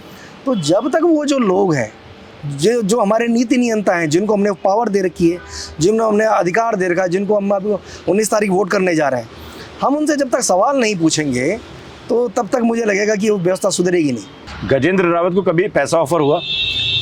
मेरा मानना है कि ये सब जो चीज़ें जीवन में चलती हैं, जो सत्ता होती हैं, जो सत्ताधारी दल होते हैं, ये तमाम लोग हमेशा ऐसा करते हैं और ये उनका काम है, ये सत्ता का चरित्र है। मुझे नहीं लगता कि ऐसा बनना है। सवाल पूछा जी कि क्या कभी आपको रिश्वत, सीधे शब्दों में कहूँ, कहीं से भी ऑफर की गई? देखो, मैंने जीवन में कोई ऐसा काम नहीं किया जो रिश्वत के सवाल आते हैं, कामों के आते हैं। ऑफर मेरा मतलब, हाँ, मेरा मानना होता क्या है कि आपकी इच्छाएं क्या है, या तो आपकी इच्छाएं वो पूर्ति नहीं हो पा रही, तब आप कुछ ऐसी वे में जाएंगे कि आपको सरकार से कोई काम करवाने हैं, फिर उसके एवज में जो है आप उनके दब कर रह जाएंगे, या कोई ऐसी बात आप बोल रहे हैं, या वो जो स्टिंगबाजी का धंधा इस प्रदेश में आया, जिस स्टिंगबाजी के कारण ये सवाल आया है कि भाई लोगों को ठगो, उनके वीडियोस बनाओ, उनके घर में घुसो, किसी के बेडरूम में जाओ, किसी के कहीं जाओ, ये सवाल वहाँ से स्टेट में आए। अदरवाइज वहाँ ऐसी परंपरा कभी थी नहीं कि लोग इस प्रकार से जो है चीज़ों को मैनिपुलेट करेंगे, पैसे के लिए चीज़ों को काम करने लग जाएंगे। तो इसलिए ये नहीं हुआ कि शुरू से, जैसे मैंने कहा था, पिताजी नौकरी में थे, बहुत मेहनत कश थे, माँ खेत में काम करती थी। आज परमात्मा की कृपा से आपके हवाई अड्डे के पास में खूब सारी खेती है, वहाँ पर जो उनका बनाया हुआ घर है, वो घर तो उस ज़माने में बन गया था जब मेरा मुंडन भी नहीं हुआ था, 4 साल का मैं था। आज वहाँ जो बहुत सारी फैमिलीज़ किराए पे रहती हैं, उनसे मैं बहुत सपोर्ट मिलती है उस किराए से, और जो माँ बाप का आशीर्वाद है उन्हीं, इसलिए मुझे कभी ऐसे दनपन में आपने कभी भी नहीं देखा होगा कि किसी मुख्यमंत्री के पीछे भागते हुए, किसी मंत्री के पीछे भागते हुए, किसी अधिकारी के पीछे भागते हुए। मेरा मानना है कि अपनी इच्छाएं अगर हम सीमित कर लेते तो हमें ये सब करने की ज़रूरत भी नहीं पड़ेगी, और ना वो कि जो चल पड़ा है कि वो उसके पास उसकी कॉल रिकॉर्डिंग है। आपने एक ऐसा सुर छेड़ दिया है, जी जी, शायद मैं उस पर नहीं आता क्योंकि मेरा मुद्दा गजेंद्र रावत से बात करना था, लेकिन गजेंद्र रावत से बात हो और राजनीति विषय ना आए तो थोड़ा अधूरा सा लगता है, और राजनीति से पहले अगर स्टिंग की चर्चा ना हो तो और भी ज़्यादा अधूरा लगता है। शुरुआती दौर में जब हमने टीवी पत्रकारिता शुरू की तो हमें ये बताया जाता था कि इसके लिए एक लाइसेंस लेने की ज़रूरत होती है, और स्टिंग करने के लिए आपको ये प्रूव करना होता है कि ये राष्ट्र हित में है। स्टिंग कोई ब्लैकमेलिंग का धंधा नहीं होता था। कुछ गिने चुने कोबरा पोस्ट या इस तहलका जैसी कुछ संस्थाएं थी जिनके पास लाइसेंस हुआ करता था। उसके बाद स्टिंग ऑपरेशंस ने अपने रूप को बदला और फिर ब्लैकमेलिंग की तरफ आता चला गया, जैसा कि आम भाषा में लोग बोला करते हैं। प्रदेश में कैसे दस्तक हुई इसकी? गजेंद्र रावत क्या जानते हैं इसके बारे में? ये प्रदेश बनने के साथ साथ ये बीमारी यहाँ भी पहुँची, जैसे पूरे देश में फैली। तो जो हमारे जो मुख्यमंत्री हुए, मंत्री हुए, विधायक, सांसद हुए, वो अपने साथ लखनऊ से और दिल्ली से इस बीमारी को साथ में लेकर आए। मतलब हम तो अभी जानते भी थे कि मीडिया मैनेजमेंट किसे कहते हैं। आपको ये करने की क्या ज़रूरत है? मीडिया मैनेजमेंट होता क्यों, और आप मीडिया को मैनेज क्यों करना चाहते हैं? आप अपना काम कीजिए ना, जो आप काम करेंगे उस काम के बल पे जो है पब्लिक आपको जानेगी। लेकिन वो एक ऐसा मीडिया का वर्ग लाए जो आपको जो है सुबह से शाम तक जो है हरे हरे सपने दिखा रहा है, जो बता रहा है कि बहुत शानदार आपका शासन चल रहा है। और इस कारण जो वो लोग अपने साथ इन लोगों को लेकर आए, आज उसी की परिणति है कि ये प्रदेश ऐसे ग्रैब में आ गया है। आज की तारीख में इतने सारे स्टिंग ऑपरेशन आपके सोशल मीडिया में दिखाई दे रहे हैं, गूगल में पड़े हुए हैं। स्टिंग करने वाले खुद अपने भी स्टिंग कर रहे हैं। उनका व्यापार का तरीका इतना बड़ा हो चुका है, उनको लगता है कि इससे कुछ भी किया जा सकता, सत्ता हासिल की जा सकती है। तो वो जो लाने का न लाने का जो विषय है, उसके लिए निश्चित रूप से जो हमारे प्रदेश के जो नेता हैं, जो मंत्री हैं, विधायक हैं, या जो अधिकारी हैं, वही जिम्मेदार हैं। राजनीति को छू रहा है क्या ये स्टिंग का जो काला धंधा है? इस प्रदेश ने तो सरेआम देखा है कि सामने टेबल पर बैठकर आदमी कह रहा है कि मैं 5 करोड़ रुपए का इंतजाम करूंगा। क्या आज तक आपने किसी जर्नलिस्ट को सुना ये कहते हुए किसी मुख्यमंत्री की तुम्हारी सरकार बचाने के लिए मैं 5 करोड़ रुपए लगाऊंगा? उसे क्या जरूरत पड़ी ये सब करने की? वो क्या क्या बातें दूसरों से बुलवा रहे हैं और उसका आज किस रूप में इस्तेमाल कर रहे हैं। आज मजेदार बात देखिए, जब स्टिंग करने वाले का खुद की सीडी जो है बाजार में आई और ये सब लोगों ने देखी, तो वो कह रहे हैं नहीं ये स्टिंग नहीं, ये डीप फेक वीडियो है। मतलब कितनी सरलता से कह जा रहे हैं। और मजेदार बात देखिए कि जिस आदमी की इतनी असली अमर्यादित सीडी बाजार में घूम रही है, उसको लेकर जो उससे पीड़ित लोग हैं, जो चाहे बीजेपी के हों, कांग्रेस का हो, किसी भी दल के हों, वो चूं तक नहीं बोल रहे हैं। एक चैंपियन को छोड़कर कोई कुछ नहीं बोल रहा था कि भाई ये सब हो रहा है बाजार में। तो जो डर का माहौल है, या उनको हो सकता है ऐसा लगता हो कि और भी पता नहीं क्या क्या उनका रिकॉर्ड करके रखा हुआ है, ऐसा मुझे लगता है। एक पत्रकार ने कानपुर से चुनाव जीता, अब वो लोकसभा का चुनाव लड़ रहे हैं हरिद्वार लोकसभा सीट से। क्या लगता है आपको, प्रदेश में कहाँ तक पहुँच गए हैं वो पत्रकार? दरअसल वो पहुँचे नहीं हैं, बल्कि उनको पहुँचाया गया है। मैंने कहा ना, उनको कोई पूछे कि आपका जन्म कहाँ हुआ, तो कभी नहीं बताएंगे कहाँ हुआ। वो नहीं बताएंगे उनके पास क्या कारोबार है, तो वो भी उन मामलों में वो ज़रूर ये बताएंगे कि वो कहीं से आए। वो भगत सिंह कोश्यारी घर में रहना उन्होंने शुरू कर दिया। फिर उन्होंने बताया कि पुष्कर सिंह धामी ने जो है उनको जो है मदद करना। आपको नाम लेने में कोई एतराज़ उनका? हमें किसी का नाम लेने में इसलिए एतराज़ नहीं हो सकता है कि ऐसे तमाम लोग इस प्रदेश में हैं। वो तो एक बहुत छोटा उदाहरण है कि आदमी जो है चालाकी से, ट्रिक से पैसे कमा के ये सब करके यहाँ पहुँच रहे हैं। ऐसे तमाम लोग हैं, एक बड़ी संख्या है। आप देखिए ना कि आज की तारीख में PMGSY के ठेके कहाँ कौन ले रहा है। ऑल वेदर रोड बन रही है 12,000 करोड़ रुपए की, जिसको लेकर बड़े बड़े दावे आते हैं। क्या आप जानते हैं कि ऑल वेदर रोड के जो ठेकेदार है कौन है? उनमें से एक भी उत्तराखंड का नहीं है। वो ऐसी पॉलिसियाँ बनाई जा रही है, ऐसी पॉलिसियाँ बनाई गई कि बाहर का आदमी को उसको काम मिल जाए। हमारे उत्तराखंड का आदमी वहाँ काम कर रहा है पेटी कॉन्ट्रैक्टर के रूप में। उसी की परिणति है ये कि हम लोगों ने जिन लोगों को मुख्यमंत्री बनाया, सांसद, विधायक बनाया, मंत्री बनाया, वो लोग अपने सारी ऐसी व्यवस्थाओं को लेकर आ गए कि वो इस प्रदेश के लिए घातक हो रहे हैं। और जो आपने कहा कि वो विधायक बन गए, सांसद बनेंगे, कुछ बनेंगे, वो जो भी बनेंगे वो उत्तराखंड की कॉस्ट पे बनेंगे, ये मेरा मानना है। आप देखिए कि जो व्यक्ति सरेआम बोली लगा रहे हैं, कभी कह रहे हैं त्रिवेंद्र सिंह का स्टिंग कर रहे हैं, कभी कह रहे हैं मैं आज जो है हरीश रावत का कर रहा हूँ, कभी कह रहे हैं मैंने और भी तमाम लोगों के कर रहे हैं। तो एक ऐसी व्यवस्था इस प्रदेश में आपने खड़ी हो गई कि मतलब वो हथियार बन के आ गया सामने कि आप ऐसी ऐसी चीज़ें कर सकते हैं। और आपके हौसले इसी प्रकार बुलंद होते हैं कि आप दिन में तो जा रहे हैं कैलाश विजय के घर पे कि विजय वर्गीय जी क्या काम करना है, फिर थोड़ी देर बाद आप जा रहे हैं कांग्रेस दफ्तर में, वहाँ कह रहे हैं हमें टिकट दे दीजिए। उसके बाद आ रहे हैं कि राष्ट्रपति का चुनाव हो रहा, तो आप कह रहे हैं हम बीजेपी के यहाँ वोट करने जाएंगे। फिर दूसरा आपका बयान आ रहा है कि भाई पुष्कर सिंह धामी खटीमा हार गए, तो आप जो है यहाँ आइए। मतलब वहाँ एक ऐसा घेरा बन गया है कि सरकार सत्ता किसी की भी हो, वहाँ एंट्रेंस रहेगा। और ये एंट्रेंस दिया किसने होगा? मैं आपको सबसे पहले कहा कि सबसे पहले एंट्री भगत सिंह कोश्यारी के घर से तो हुई, वो हरीश रावत के, त्रिवेंद्र रावत के, जो लोग उनको अपने घर ले गए आज वो सब रो रहे हैं अपने दिनों के लिए। जिन जो अपने घर ले गए, और वो पछताएंगे, और आज पछता ही भी रहे बहुत सारे लोग। वो सरेआम बोलते रहे इनके बारे में जो तमाम तरह की बातें। तो आप अगर जो बात कही जाती है ना कि घर में हथियार रखना कितना खतरनाक होता है व्यक्ति के लिए, अगर आप रख रहे हैं कोई दूसरा, हमारे तो ये कहा जाता है कि नहीं रखना चाहिए। आप भगवान जब तक सुरक्षित रखे कोई दिक्कत नहीं आएगी। तो आप अपने घर में अगर हथियार ले आए तो कभी गुस्से में आपने खुद घर में उठा लिया, जो घटनाएं आज का आती थी सामने, किसी ने अपनी बीबी को मार दिया, किसी ने बच्चे को मार दिया, किसी पत्नी ने पति को मार दिया, तो ये हथियार है अपने आप में। तो जो जो इस हथियार को लेकर अपने घरों में घूमेगा वो निश्चित रूप से उसको नुकसान पहुँचाएगा। इस हथियार से और भी लोग हैं जो असुरक्षित हैं। निश्चित रूप से मैंने कहा ना कि जिस आदमी की सीढ़ी बाजार में घूम रही है और उसके बारे में कोई चर्चा नहीं कर रहा है, और वो लोग भी नहीं कर रहे हैं जो पीड़ित हैं, प्रताड़ित हैं, तो इसका मतलब कि जो जड़ें हैं बहुत गहरी होंगी, और ऐसी और भी चीज़ें वहाँ आने वाले समय में आपको जो है फ्लोट करती हुई दिखाई दे सकती हैं। 3 पार्टियां हैं प्रदेश के अंदर जिन्हें प्रदेश की पार्टी कहा जा सकता है, कांग्रेस, बीजेपी और उत्तराखंड क्रांति दल। कहा जाता है कि उत्तराखंड क्रांति दल ही वो पहला दल था जिसने उत्तराखंड की लड़ाई के लिए शुरुआत की। वहीं से नेता निकले और कोई कांग्रेस में गया, कोई बीजेपी में गया, ऐसे ऐसे करके बड़ी पार्टियों का प्रदेश के अंदर आकार होता चला गया। यूकेडी इतना पीछे क्यों रह गई, क्या वजह लगती है आपको इसकी? मुझे लगता है कि उन्होंने जो सबसे बड़ी गलती राज्य आंदोलन के दौरान जब इलेक्शन था, इलेक्शन ड्रॉप किया, और वो 96 वाला जो लोकसभा चुनाव था और उसमें विधानसभा, उस दौरान जो चुनाव न लड़कर उन्होंने कहा कि भाई जब तक राज्य नहीं बनेगा तो हम लोग जो है चुनाव नहीं लड़ेंगे, वो सबसे बड़ी मार उनको वहाँ पड़ी। अब चारों तरफ देखिए कि वातावरण किसका बना, और राज्य प्राप्ति आंदोलन का। और चुनाव मैदान में आप जा रहे हैं तो हर आदमी जानता था कि चुनाव को तो यूकेडी लड़ रही है, और ऐन वक्त पर उनके दिमाग में पता नहीं क्या हुआ, उनका दिमाग कहाँ सुन्न हो गया, वो उस विषय को लेकर कहाँ चले गए कि हम चुनाव नहीं लड़ते हैं। तो जब आप चुनाव नहीं लड़े तो आपको सबसे बड़ा नुकसान हुआ, झेलना पड़ा, और उस नुकसान की भरपाई वो आज तक नहीं कर पाए। उनका जो वोट बैंक था सारा बीजेपी खा गई, कुछ कांग्रेस खा गई, और जब राज्य बनने के बाद वो लड़े तो आपने देखा शुरुआत में उनके आए विधायक चुन के, 2-2, 4-4 विधायक उनके आते रहे, लेकिन आज वो 0 पर आ गए। और उनका जो सारा वो था मैनेजमेंट, वो जो वर्तमान परिस्थितियाँ हैं, जो बीजेपी कांग्रेस जैसे ताकतवर लोगों के साथ में वो फाइट करने वाली स्थिति में नहीं बच पाए।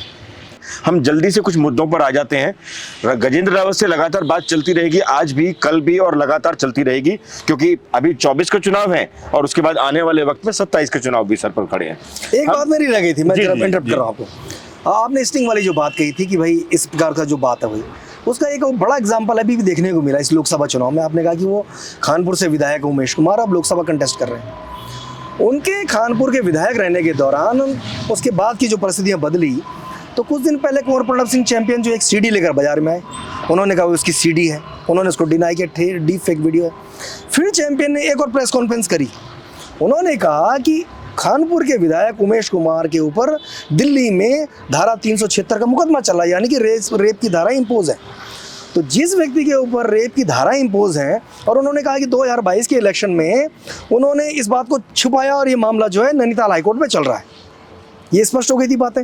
अब जो आपने कहा कि उनकी सत्ताओं में कैसे पकड़ है, बीजेपी कांग्रेस के लोगों के साथ क्या सेटिंग है, यहाँ कांग्रेस के घर में टिकट मांगने जा रहे हैं, बीजेपी को वोट करने जा रहे हैं, ये जो अदावत है इस लोकसभा चुनाव में तब देखने को मिली जब उन्होंने नामांकन किया। व्यक्ति के नामांकन करने के बाद 4-5 दिन का टाइम रहता है, स्क्रूटनी होती है पेपर्स की, तो उनकी जो सेटिंग हुई इस बार फिर भाजपा के साथ में, भाजपा के साथ की सेटिंग का आलम ये लगाइए कि उनकी स्क्रूटनी के दौरान जिस एफआईआर की कॉपी आपके पास है कि इनके ऊपर दिल्ली में मुकदमा चल रहा है और इन्होंने नामांकन पत्र में उसको लिखा नहीं है, तो वो उस कागज़ को चुनाव आयोग को देने की बजाय भारतीय जनता पार्टी के कुंवर प्रणब सिंह चैंपियन गायब हो गए। ये बहुत बड़ा खेल है कि आपने उस व्यक्ति को चुनाव लड़ने दिया किस ग्राउंड पे कि उनको लगता है कि यह खड़ा रहेगा तो शायद इनको फ़ायदा होगा। अब बताइए कि आप चौराहे पर प्रेस कॉन्फ्रेंस कर रहे हैं कि इस आदमी पर बलात्कार की धाराएं लगी हुई हैं, आप कह रहे हैं कि इसका ये है, लेकिन जब इलेक्शन की जब उनका नामांकन रद्द हो जाता, अगर वो कागज़ उस दिन वहाँ चुनाव आयोग को सौंप दिए जाते कि भाई ये इन्होंने नामांकन भरा है और इसमें ये चीज़ें छुपा दी है, वो वहाँ दिया है, तो 100% नामांकन रद्द हो जाता। लेकिन वो जो ट्रिक अपनाई गई भाजपा के द्वारा और उमेश कुमार के द्वारा, ये उसी का परिणति कि वो आज जो है जब समय पूरा हो गया कि नाम वापसी का से लेकर जो स्क्रूटनी होने का था वो उन्होंने भाजपा ने हो जाने दिया, और उस हो जाने का परिणाम है कि आज वो जो है वहाँ चुनाव लड़ पा रहे हैं। देहरादून से 2 सीटें लगती हैं, एक हरिद्वार लोकसभा सीट लगती है, एक टिहरी गढ़वाल लोकसभा सीट लगती है। शुरुआत टिहरी गढ़वाल लोकसभा सीट से करते हैं। एक युवा अपने घर से निकलता है, 17.5 साल की उम्र में अपने पिता को खो देता है। उसके बाद एक छोटा सपना लेकर शहर की तरफ आता है, एग्ज़ाम की तैयारी करता है और जब एग्ज़ाम की तैयारी करता है तो कुछ चीज़ें उसके सामने आती हैं, उसके विरोध में जब वो खड़ा होता है तो भरे चौराहे पर उसकी पिटाई होती है। वो युवा टिहरी गढ़वाल की जनता की आवाज़ बन गया है। अब वो टकरा रहा है राजघराने की मजबूत दीवार के साथ। क्या लगता है टिहरी गढ़वाल के जो परसेप्शन सामने आ रहे हैं उसको लेकर पत्रकार गजेंद्र रावत क्या सोचते हैं? क्योंकि एक तरफ कद्दावर कांग्रेसी नेता है, दूसरी तरफ भाजपा जो हिंदुत्व के नाम पर चुनाव लड़ती है उनकी महारानी राज्य लक्ष्मी शाह मौजूद है, और एक तरफ अपने आप को फकीर कहने वाला बॉबी पवार मौजूद है। क्या लगता है? बॉबी पवार का जो आपने विषय बताया कि 17 साल की उम्र में पिताजी खत्म हो गए, यही तो परिस्थितियां हैं जो आज उनको ऐस दिखा रही है। ये तो बता रही हैं कि उस आदमी के पास, उस युवा के पास लाठी खाने की क्षमता है। वो लाठी सिर्फ आज नहीं खाया कि जब उत्तराखंड की धामी सरकार ने उसके लट बजाए कि भाई पेपर लीक से लेकर पेपर के जो तमाम जो इश्यूज़ के ऊपर वो प्रोटेस्ट कर रहे थे, वो लाठियाँ तो उसको उस दिन से पड़ रही हैं, लगातार पड़ रही हैं। और ऐसी परिस्थितियों से आदमी निकल कर आता है तो सफल होता है। आज वो किसकी लड़ाई लड़ रहा है? आज वो उन लोगों की लड़ाई लड़ रहा है इस देहरादून के भीतर की जो 9 जिलों के जो लोग हैं, जिनको हम शुरू में कह रहे थे कि देहरादून क्यों भाग रहे हैं, हरिद्वार, उधम सिंह नगर, नैनीताल क्यों आ रहे हैं लोग? वो इसलिए आ रहे हैं कि यहाँ अच्छी स्कूलिंग हो जाएगी। धामी जी का बच्चा जो है खटीमा से देहरादून पढ़ने के लिए आ गया, विजय पाल सजवाना का उत्तरकाशी से देहरादून आ गया, और राजू भंडारी का जो है बद्रीनाथ से देहरादून आ गया, महेंद्र भट्ट का आ गया, सारे मिनिस्टर और सुबोध उनियाल के सबके आ गए। तो इन सब के क्यों आए? किन की लड़ाई लड़ रहा? ये लोग अपने बच्चों को पढ़ाने के लिए इसलिए लाए कि बच्चा अच्छा पढ़ जाएगा तो कल के दिन कॉम्पिटिटिव एग्जाम में बैठने लायक होगा। लेकिन जैसे वो बच्चा पढ़ लिख कर इस लायक हुआ तो 11th आवर में अपने पेपर लीक हो गया। अब पेपर लीक होता तो आपकी सारी तपस्या खत्म होगी ना। उन्हीं की लड़ाई लड़ने वाला बॉबी पवार स्वाभिमान से खड़ा है, और वो उस लोकसभा के क्षेत्र में उसको सिर्फ टिहरी के कॉन्टेस्ट में नहीं देखता। मैं इस पूरे प्रदेश के कॉन्टेस्ट में बॉबी पवार को इसलिए देखता हूँ कि उस लड़के ने इतनी कम उम्र में एक ऐसी आशा उम्मीद जगाई है कि जो आंदोलन से बना हुआ जो राज्य है, आज भी यहाँ सब कुछ खत्म नहीं हुआ है। ये नहीं कि आपने किसी के विधायक खरीद लिए, मंत्री खरीद लिया और आप सब कुछ मनमानी कर लोगे, ये नहीं है संभव। उस लड़के ने साबित करके दिखाया है, और जो आज हम देख रहे हैं लोगों का जो हुजूम उस ओर जा रहा है, तमाम लोग जो हैं खड़े हैं उसके साथ में, उसको तन मन धन से मदद कर रहे हैं। वो इसीलिए तो कर रहे हैं कि उसने कभी व्यक्तिगत लड़ाई नहीं लड़ी, बल्कि वो प्रदेश की लड़ाई लड़ रहा था, और जो लोग आंदोलन करना भूल गए थे उनको उसने याद दिलाने का काम किया। तो इसलिए वो आप उनके सामने जो राज परिवार है जिसने 60 साल राज किया, वो जो दूसरे कांग्रेस के कैंडिडेट हैं जो 2 बार एमएलए भी रहे, गुनसोला जी, या वो चेयरमैन रहे, तमाम पदों पर रहे, आज उनके सामने वो खड़ा है और सीना तान के इसलिए खड़ा है कि ऊपर वाले ने उसको इस लायक बनाया है। वो जो परिस्थितियाँ थी कि बता तो रहा था कि पूरे 12 महिलाएं एक ही दिन जो है विधवा हो गई, पूरा गांव एक तरह सूना हो गया, क्या करोगे आप, घर का गार्जियन खत्म हो गया। उन परिस्थितियों जब लोग निकलते हैं तो इस प्रकार के लोगों की समाज को ज़रूरत होती है। सवाल सिर्फ जो है सांसद बनने का नहीं है, सवाल सिर्फ बीजेपी कांग्रेस की गवर्नमेंट बनने का नहीं है। सवाल ये है कि जो आंदोलन की उपज जो धरती है, ये कल के दिन बंजर ना हो जाए। इसलिए ये जो आज इस विषय है कि वो मजबूती से खड़ा है, इसलिए वो मजबूत दिखाई दे रहा है।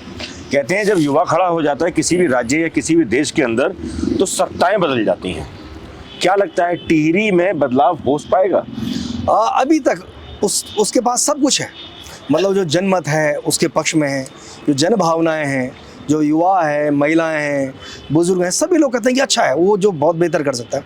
और वो अच्छा इसलिए बताया जा रहा है, एक तो उसका अपने संघर्ष से जो किया है, दूसरा इसलिए है कि 12 साल से राज्य लक्ष्मी शाह सांसद है। उनसे पहले जो है विजय बहुगुणा सांसद थे, उनसे पहले जो 7-8 बार मानवेंद्र शाह हो गए, और 50-60 साल का तो इस राज परिवार ने वहाँ शासन करा है। तो वो जो नीरसता लोगों ने देखी, आज लोग पूछ रहे हैं, जैसे आप अगर बॉबी पवार को पूछ सकते हैं कि बॉबी तुम्हारा स्कूलिंग कहाँ हुई, तुम्हारा घर कहाँ है, क्या है क्या नहीं है, कोई राज परिवार से नहीं पूछ सकता है कि तुम्हारे बच्चे दिल्ली के, मुंबई के कौन से स्कूल कॉलेज में पढ़ते हैं, तुम्हारा घर कहाँ है, तुम कहाँ रहते हो, तुम्हारा रहने का ठिकाना कहाँ है, तुम्हें मिलना कहाँ है। उत्तराखंड उनके लिए सिर्फ एक कैंप ऑफिस जैसा है कि वो कभी कभी आ रहे हैं, अपना चुनाव लड़े और वापस चले गए। तो वो जो जड़ व्यवस्था है उससे जो लोग आजीज़ हो गए, जो परेशान हो गए, और जो कहते थे कुछ दिन पहले परिवारवाद के ऊपर मोदी जी के भाषण सुनते था, तो इस समय कहाँ वो परिवारवाद चले गया, उनको बताना पड़ेगा। और अभी तो बहुत दूर की बात नहीं है, राज्य लक्ष्मी शाह से ठीक पहले तो आपने विजय बहुगुणा को भी देखा सांसद के रूप में टिहरी में, और जब वो मुख्यमंत्री तो उनको रिजाइन किया, वो भी परिवारवाद का उदाहरण थे कि भाई उनके पिताजी मुख्यमंत्री थे, वो भी यहाँ के मुख्यमंत्री हो गए, उनका बेटा आज मंत्री हो गया, उनके जो दूसरे भाई भगोड़ा वो बीसी खंडूड़ी वो मुख्यमंत्री हो गए, रितु खंडूड़ी आज जो है विधानसभा अध्यक्ष हो गई, मनीष खंडूड़ी भी लोकसभा लड़ रही है, सब आपको खुली आंखों से देख रहे हैं। एक तरफ वो व्यवस्था है जो बीजेपी कांग्रेस के जो परिवारवाद की जो अपनी अपनी परिभाषा है वो उनके सामने है, और एक तरफ वो बॉबी भंवर का जो आशा उम्मीदों भरा जो लोग देख रहे होंगे कि भाई अगर ऐसे लोगों को अवसर मिलेगा समाज में तो निश्चित रूप से शायद हो सकता है कि उन लोगों के लिए बेहतर होगा। कहीं राम है, कहीं रहीम है, और कहीं एक जगह पर एक फ़कीर है, तो आपको लगता है कि ये फ़कीर कामयाब हो पाएगा? मुझे लगेगा कि अगर वहाँ के लोगों को लग गया होगा कि निश्चित रूप से ये जो मतलब वो दौर बदलना ही चाहिए, अब बहुत हो गया करके, या फिर वो ये अगर को 5 किलो आटा का जो सवाल है, जो मंदिर मस्जिद के नाम पर जो फैलाया जा रहा है, और जो जिस प्रकार से मंदिर के नाम पर, मजार तोड़ने के नाम पर जो वातावरण बनाया जा रहा है, उनके पास सत्ता की ताकत है, पैसे की ताकत है, वो तो उसके लड़के के पास तो मुझे लगता है मोटरसाइकिल भी नहीं है। और यहाँ आप देख रहे हैं कि नड्डा साहब का हेलीकॉप्टर विकास नगर में उतर रहा है, धामी जी का पुरोला में उतर रहा है, धामी जी का यमुनोत्री में उतर रहा है, प्रताप नगर वो चले गए, थत्यूड़ वो चले गए, नई टिहरी चले गए, मतलब उस लोकसभा क्षेत्र में पुष्कर सिंह धामी के कम से कम 15 बार तो हेलीकॉप्टर उतर गए। स्मृति ईरानी की वहाँ सवाई लगने वाली है, वहाँ पर जो है आप जो योगी आदित्यनाथ को लेकर आने वाले हैं, तो एक और आपके पास वो साधन संपन्न जो आप इतना क्यों कहते हैं उन लोगों के लिए, बीजेपी के लिए या कांग्रेस के लिए? क्योंकि बॉबी के पास भी अथाह संपदा है। मुझे पता लगा कि 309 रुपए की एक संपदा उसके पास प्राप्त हुई थी, सरकार ने घोषित भी की थी अघोषित रूप से। खैर ये तो चलता रहेगा क्योंकि उस संपदा को इतना ज़्यादा लंबा खींचना ठीक नहीं है। थोड़ा सा बगल में जाए तो पौड़ी गढ़वाल पड़ता है। कहते हैं कि महाभारत का जब दौर आया था तो जब युद्ध हुआ तो अभिमन्यु एक चक्रव्यूह में फंस गया और चारों तरफ से उसे घेर कर उसका वध किया गया। कांग्रेस के तो उम्मीदवार हैं गणेश गोदियाल, जो इस समय अभिमन्यु की तरह अकेले चुनाव लड़ रहे हैं, माना यही जा रहा है। कुछ लोग जरूर हैं जो उनके पास जा रहे हैं, लेकिन स्टार कैंपेनर के तौर पर अगर देखा जाए तो ना उनके पास आदित्यनाथ योगी हैं, ना उनके पास प्रधानमंत्री नरेंद्र मोदी हैं, ना नड्डा है, और ना ही और अन्य बड़े बड़े नेता हैं, चाहे वो किसी धर्म विशेष में आस्था रखने वाले लोग हों या फिर किसी मजहब को कंट्रोल करने वाले नेता हों जो भाषण दे सकते हों। तो क्या लगता है आपको, क्या एक महाभारत पौड़ी गढ़वाल में भी आपको देखने को मिल रहा है? आपने जो अभिमन्यु का कंटेस्ट दिया, आज इतिहास में अभिमन्यु को क्यों याद किया जाता है? वही तो कुछ न कुछ कारण तो रहेंगे, या उनके भाग्य में कुछ ऐसा रहा होगा, उसका प्रारब्ध बहुत उच्च कोटि का रहा होगा। और जिन लोगों ने अभिमन्यु का वध किया, एक व्यक्ति का भी नाम नहीं लिया जाता है, लेकिन उसका नाम लिया जाता है।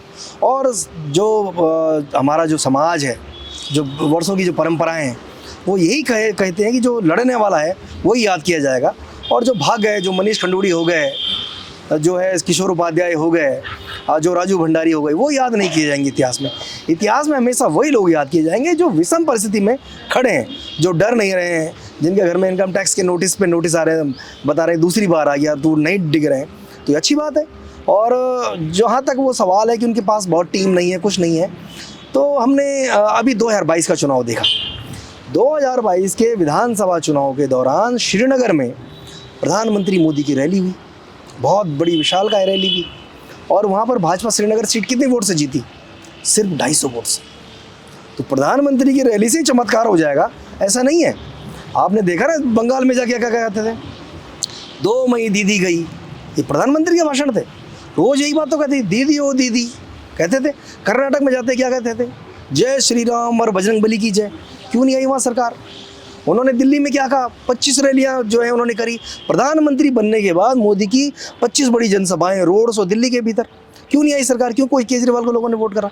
तो इसलिए मैं नहीं मानना कि वहाँ पर गणेश गोदियाल प्रधानमंत्री की वोट रैली से पिस जाएंगे, कुछ हो जाएगा। वो जिस प्रकार से लोगों से कनेक्ट हो रहे हैं, और जैसे आपदा में अवसर प्रधानमंत्री मोदी का एक स्लोगन था कि भाई 4.5 साल तक मनीष खंडूड़ी को कंधे पे ढोया कांग्रेस पार्टी ने, और वो अपने पिताजी की पार्टी में चले गए, उनकी दीदी वहीं है, उनके चाचा वहीं हैं, सब बड़े पोजीशन पे, उनका भाई वहाँ जो है मंत्री है, उस पार्टी में चले गए। वो वही तो मनीष खंडूड़ी है जिनको आपने कवर किया होगा कि 14 विधानसभाओं में अंकिता भंडारी स्वाभिमान यात्रा निकाल रहे थे। क्या क्या सवाल पूछते थे वो लोगों से, क्या कहते थे पुष्कर सिंह धामी को, किन किन को उन्होंने अंकिता का हत्यारा बताया? आज किस मुंह से जो है मनीष खंडूड़ी खड़े होंगे वहाँ? और ये मनीष खंडूड़ी जो मॉडल है, ये वास्तव में इस प्रदेश के लिए बहुत घातक है। ये जो राजू भंडारी मॉडल है, ये इस प्रदेश, ये आज की परिस्थिति नहीं है कि लोकसभा चुनाव बीजेपी जीती, कांग्रेस जीते, कोई हो जाए।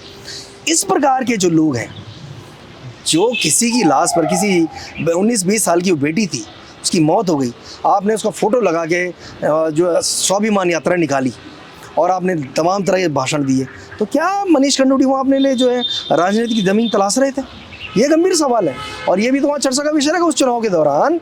उस पौड़ी के लोग भी तो पूछेंगे कि भाई मनीष खंडूड़ी, परसों तक तो आप धामी को क्या कह रहे थे? आपने यहाँ देहरादून के वो परेड ग्राउंड के बाहर क्या क्या उनके लिए बोला? किस किस प्रकार के गंभीर सवाल खड़े किया? आज क्या हो गया? क्या उस बेटी को न्याय मिल गया? तो ये सवाल कहीं भागे नहीं है। तो अग्निवीर से लेके अंकिता से लेके तमाम जो इश्यूज़ हैं, वो मुझे लगता है कि कितनी भी घेराबंदी कोई कर ले, कोई कितना भी ताकतवर हो जाए, लेकिन जो वहाँ का आम जनमानस है वो ज़रूर इस बात को नोटिस कर रहा होगा कि अब पिछले 10 सालों से जो सरकार रही है, उससे पहले भी रही है, और आज तो उस पौड़ी लोकसभा की तो हालत देख ही रहे हैं। अंकिता भंडारी को लेकर इस समय माहौल गर्म नजर आता है आपको? ये हमेशा होना चाहिए, ये सिर्फ आज नहीं होना चाहिए। हमारा मानना है कि, मैंने आपको एक एग्जांपल बताया कि हमारी बेटी भी आज बाहर पढ़ने गई है। हम लोगों ने अपनी हैसियत से बाहर जाकर, हमारी क्षमता नहीं है कि अपने बच्चों को इतना करा पाएँ पढ़ाई के लिए, हमने कहा देखा जाएगा, हम घर बार और ख़रीदेंगे बाद में, फ़िलहाल इसके लिए हमें करना है। तो एक आदमी के अंदर बहुत आशा उम्मीद होती है, अब बेटी की लेकर खासकर होती है, क्योंकि एक इनसिक्योरिटी का भाव होता है। हमें वो किसी के दूसरे घर में भी देना है, कल के दिन अच्छे घर में जाए, अच्छा उसका रहन सहन हो, ज़्यादा अच्छी पढ़ लिख जाएगी तो ज़्यादा अच्छा जो है दामाद मिल जाएगा, तो उसका जीवन अच्छा चलेगा। यही तो एक माँ बाप अपेक्षा करते हैं। उस लड़की के माँ बाप ने भी तो इसीलिए उसको पढ़ने लिखने के लिए भेजा होगा, इसलिए वो कहीं जॉब करने जा रही थी। आज जो है कोई पूछ नहीं रहा है। उत्तराखंड के डीजीपी की हिम्मत तो आपने देख ही ली थी कि उसके पिता का फ़ोन जो है टेप कर रहे थे और उसके बाद उसको वायरल कर रहे हैं। सरकार ने उनके घर में एक चेक दिया, उससे उनकी ज़ुबान बंद करने की कोशिश करी गई। आज जो कुछ दिन पहले आपने मनीष खंडूड़ी को तो बोलते हुए सुना था कि कोर्ट परिसर के अंदर वो जो हत्यारे हैं जिन्होंने उस बेटी को मारा है, वो उसके पिताजी को चिढ़ा रहे थे कोर्ट के अंदर, कोर्ट के भीतर। तो मनीष खंडूड़ी जब ये सवाल पूछ रहे थे तो उस दिन तो मन अंदर से बहुत उद्वेलित था, लेकिन अब मुझे लगता है कि वो सिर्फ अपनी राजनीति के लिए ऐसा कर रहे थे।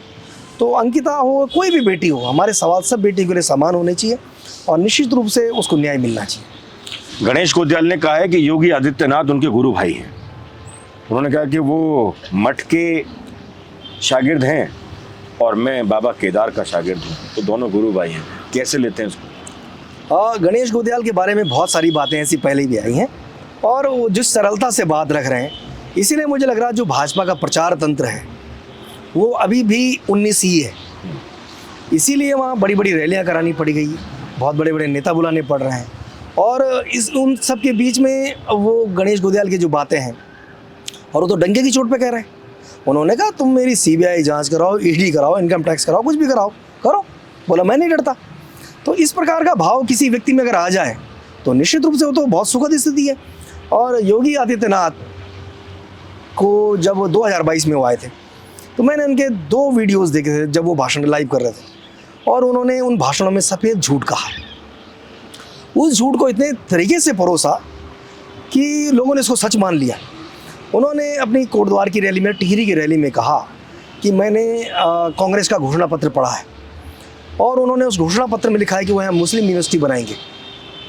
तो एक व्यक्ति जो इतने बड़े मठ का मठाधीश, इतने बड़े राज्य के मुख्यमंत्री, आप अपने को संत कह रहे हैं, आप भगवा चोला पहन के घूम रहे हैं और आप झूठ बोल रहे हैं जिस घोषणा पत्र में लिखा ही नहीं है, और आप बड़ी सरलता से बोल के चले गए। उसके कारण बहुत बड़ी संख्या में वोट प्रभावित हो, उनके झूठ के कारण। ये नहीं है कि उन्होंने क्या कहा नहीं कहा, उन्होंने जो सफ़ेद झूठ कहा कि उस घोषणा, अभी भी आपको मैं वो वीडियो दिखा सकता हूँ जिसमें उन्होंने कहा कि मैंने उनका घोषणा पत्र पढ़ा है। एक व्यक्ति उस गद्दी की बात करे, भगवान की पूजा की बात करे, मठ की, मंदिर की बात करे, तमाम राम मंदिर की बात करे, और चुनाव जीतने के लिए झूठ का सहारा ले, तो मुझे नहीं लगता है कि यहाँ के लोग उन बातों को स्वीकार करेंगे। मुस्लिम यूनिवर्सिटी की जब बात आई तो यकायक मुझे पूर्व मुख्यमंत्री हरीश रावत याद आए। हरीश रावत खुद न लड़के हरिद्वार पर अपने बेटे वीरेंद्र रावत के साथ चुनावी दंगल में मौजूद हैं। माना जा रहा है कि वो उनके सारथी बनकर उस दंगल में मौजूद हैं। एक तरफ पूर्व मुख्यमंत्री त्रिवेंद्र सिंह रावत हैं, जिन्हें भाजपा का कद्दावर नेता भी माना जाता है और राम नाम का साथ भी उनके ऊपर है। एक तरफ का जिक्र आपने बताया ये कि एक पुराने पत्रकार हैं, वो चुनाव लड़ रहे हैं, उन्होंने कैसे कैसे चुनाव लड़ा इसके बारे में आप विस्तार से बता चुके हैं। क्या लगता है हरिद्वार का परिदृश्य आपको क्या दिखाई देता है? हरिद्वार का जो गणित है, आपने देखा होगा स्टेट बनने से पहले से लेके और स्टेट बनने के बाद भी, अगर इसका इतिहास उठा के देखेंगे तो अधिकांश ये भाजपा के पक्ष में रही है सीटें। और उत्तराखंड बनने के बाद एक बार जो है हरीश रावत जीते हैं और एक बार समाजवादी पार्टी भी वहाँ से जीती है 2004 के इलेक्शन में। अदरवाइज जो अधिकांश इलेक्शन में राजेंद्र बाडी करके कोई वो सांसद रहे, वो जीत गए थे। और अब भी जो आप देख रहे हैं कि बीजेपी वहाँ लगातार 2 बार रमेश पोखरियाल निशंक जीते हैं, उससे पहले भी उन्हीं का वहाँ वर्चस्व रहा है। लेकिन अभी जो स्थितियाँ बदली हैं 2022 के इलेक्शन के बाद, उसके बाद क्या हुआ कि इस ज़िले में कांग्रेस के पास सबसे ज़्यादा जो है विधायक हैं। बनस्पति जैसे आप टिहरी में देखते हैं तो वहाँ सिर्फ 2 एमएलए हैं, एक जो है विक्रम सिंह नेगी प्रतापनगर से हैं और चक्राता से जो है प्रीतम सिंह है। तो पूरी 14 में से सिर्फ 2 हैं। पौड़ी में एक भी नहीं है, राजू भंडारी भाग गए। यहाँ पर कांग्रेस के 4, 5, 6 विधायक हैं, तो उन विधायकों के होने का एहसास भी उनके पास है। वहाँ पर बड़ी संख्या में जो है धार्मिक और जातिगत आधार पर जो है वोट पड़ते हैं, वो हमने देखा है। तो कांग्रेस अगर आज इस प्रदेश में, आप ये नहीं कह सकते कि बहुत कमज़ोर है उस हरिद्वार के अंदर, वहाँ पर भी जो 2019 का चुनाव था तो सबसे कम मार्जिन से कांग्रेस वहीं हारी थी। मतलब 2-2.5 लाख के करीब का जो वोट था, सबसे कम मार्जिन वहीं हारने का था। तो मुझे नहीं लगता कि कहीं वन साइड इलेक्शन होने जा रहा है, जैसे कि एक परसेप्शन बनाया जा रहा है कि भाई 5 लाख वोट से जीत होगी और बीएसपी से जो है मुस्लिम कैंडिडेट आ गए हैं। इस प्रकार का प्रयोग वो विधानसभा चुनाव में भी कर चुके हैं। यतीश्वरानंद के खिलाफ जो है पहले दूसरे कैंडिडेट को हटाया गया, फिर वहाँ मुस्लिम उतारा गया। लेकिन जो वहाँ का जनमानस है वो समझ गया था कि ऐसा कोई डर्टी पॉलिटिक्स की जा रही है। तो इस बार भी ऐसी है, इनको लगता है कि कोई ऐसा प्रत्याशी उतारा गया कि कुछ ऐसा हो जाए। लेकिन हालांकि अभी एज है भाजपा का जो दिखाई दे रहा है, जिस कारण जो है प्रधानमंत्री की रैली भी आयोजित होने वाली है। जेपी नड्डा का आपने वहाँ रोड शो भी देखा है, तमाम लोग आ रहे हैं। जो वातावरण बनाया जा रहा है मंदिर के नाम पर, मस्जिद, मजार, जो तमाम विषय सामने लाए जा रहे हैं, और एज भाजपा का हो सकता है, लेकिन चुनौतियाँ कम नहीं है। जानकारों का मानना है कि अगर हरिद्वार सीट पर कांग्रेस की तरफ से हरीश रावत खुद होते या फिर कांग्रेस के दूसरे नेता हरक सिंह रावत होते तो शायद मुकाबला ज़्यादा कड़ा हो सकता था। वीरेंद्र सिंह रावत को लेकर ये कयास लगाए जा रहे हैं कि शायद ये गिफ्ट दे दी गई सीट है हरिद्वार की। आपको क्या लगता है? सिर्फ हरिद्वार नहीं, हरीश रावत भाग गए, मनीष खंडूड़ी भाग गए, प्रीतम सिंह भाग गए, यशपाल आर्य भाग गए। आपकी पार्टी के वो बड़े चेहरे जब मैदान से भाग जाएंगे तो उसी का नुकसान तो आज भुगत रहे गणेश गोदियाल। वो किस चीज़ का नुकसान है? और जो आप कह रहे हैं कि हरीश रावत लड़ते तो मजबूत होते, वो आप इसीलिए तो कह रहे हैं कि हरीश रावत उस क्षेत्र से सांसद हुए, उसके बाद वो मुख्यमंत्री बने, उनकी बेटी आज वहाँ विधायक है और उनके आज वहाँ सबसे ज़्यादा जो है विधायक भी हैं, इसीलिए तो कह रहे हैं। तो इनके भागम भाग से सिर्फ हरीश रावत का नहीं, सभी लोगों के, जितने लोगों के भागने से ही माहौल बिगड़ा है। अदरवाइज इस प्रदेश में 2019 में भी 5 सांसद आपको मिले बीजेपी को, 14 में भी मिले। रमेश पोखरियाल निशंक मंत्री हुए, जरा पूछ लीजिए कितने ब्लॉकों में आपने जो सेंट्रल स्कूल खोल दिए। आप अजय भट्ट से पूछ लीजिए कि भाई आप तो जो है केंद्र सरकार में जो मंत्री थे मोदी जी की सरकार में, बताइए आपने कौन से 2 काम किए हैं। आप अजय टमटा से नहीं पूछ सकते कि भाई आप भी कपड़ा मंत्री थे मोदी सरकार में, क्या काम आपने करके दिखा लिया। ये जो कांग्रेस के लोगों के भागने से पॉलिटिक्स ही बदल गई। मतलब आम जनमानस को वो लगा कि ये तो खुद ही भाग रहे हैं, और जब खुद नहीं लड़ रहे हैं तो नेचुरली माहौल ख़राब हो रहा है। 3 साल का वनवास हुआ त्रिवेंद्र सिंह रावत को, उसके बाद उन्हें मौका दिया गया, उतारा गया चुनाव में। मेरे सहयोगी प्रवेश राणा ने रिसर्च कर रहे थे तो उनका ये मानना था कि हरिद्वार सीट पर जो भी व्यक्ति चुनाव लड़ा है लोकसभा का, वो कहीं ना कहीं किसी न किसी मुकाम पर पहुंचा है। क्या लगता है आपको, त्रिवेंद्र सिंह रावत के लिए कोई नए रास्ते खुले हैं, या अगर कुछ अनहोनी हो जाती है तो उनका राजनीतिक करियर यहाँ पर समाप्त होता दिखाई दे रहा है आपको? अभी तो राजनीतिक करियर ख़त्म होता इसलिए नहीं दिखाई दे रहा है कि पिछले 3 सालों में भी लोगों ने देखा कि वो बैठे नहीं घर पे। उन्होंने जिस प्रकार से भी अपने काम करने थे वो दिखाई दे रहे थे पार्टी लेवल पे। और जहाँ तक हरिद्वार को आपने कहा कि यहाँ से आदमी कहीं बहुत बड़े पद पे चल जाता है या फिर क्या संभावना है, तो 2 बार हमने भी रमेश पोखरियाल निशंक को देखा है सांसद होते हुए, तो 2 बार सांसद होने के बाद टिकट ही नहीं मिला इस बार। हरीश रावत वहाँ से सांसद हो गए, मुख्यमंत्री बन गए, भारत सरकार मंत्री बन गए, आज विधायक बनने के लाले पड़े हुए हैं, नहीं बन पाए, आज अपने बेटे को लड़ा रहे हैं। तो सब व्यक्ति की अपनी अपनी जो है करनी है, वो जो चीज़ें लिखा के लाए हैं और जिन परिस्थितियों में वो काम कर रहे होंगे उसी के अनुसार आगे होगा। तस्वीर का दूसरा रुख रख दिया आपने। नैनीताल पे मैं बाद में आऊँगा। अल्मोड़ा सीट में 2 टमटाओं की लड़ाई है, कौन सा टमटा आपको लगता है किस पर भारी है? अजय टमटा 2 बार से सांसद हैं लगातार। अजय टमटा उत्तराखंड सरकार में भी कैबिनेट मंत्री थे, वो 2 बार यहाँ विधायक भी हुए और मोदी सरकार में मंत्री थे, मोदी 1 गवर्नमेंट में। कभी किसी ने नहीं पूछा कि टमटा जी आप मंत्री थे, कुछ तो बताइए कि क्या काम किया आपने, कुछ नहीं। तो जब आपके सामने ऐसा माहौल बन जाए कि आपसे कोई पूछ ही नहीं रहा कि आपने क्या काम किया और किस चीज़ के लिए आपको वहाँ भेजा गया था, कोई बताने वाला भी नहीं है। और वो जैसे ही चुनाव की बात आ रही कि तो बोला जी मोदी जी के नाम पे वोट मांगे।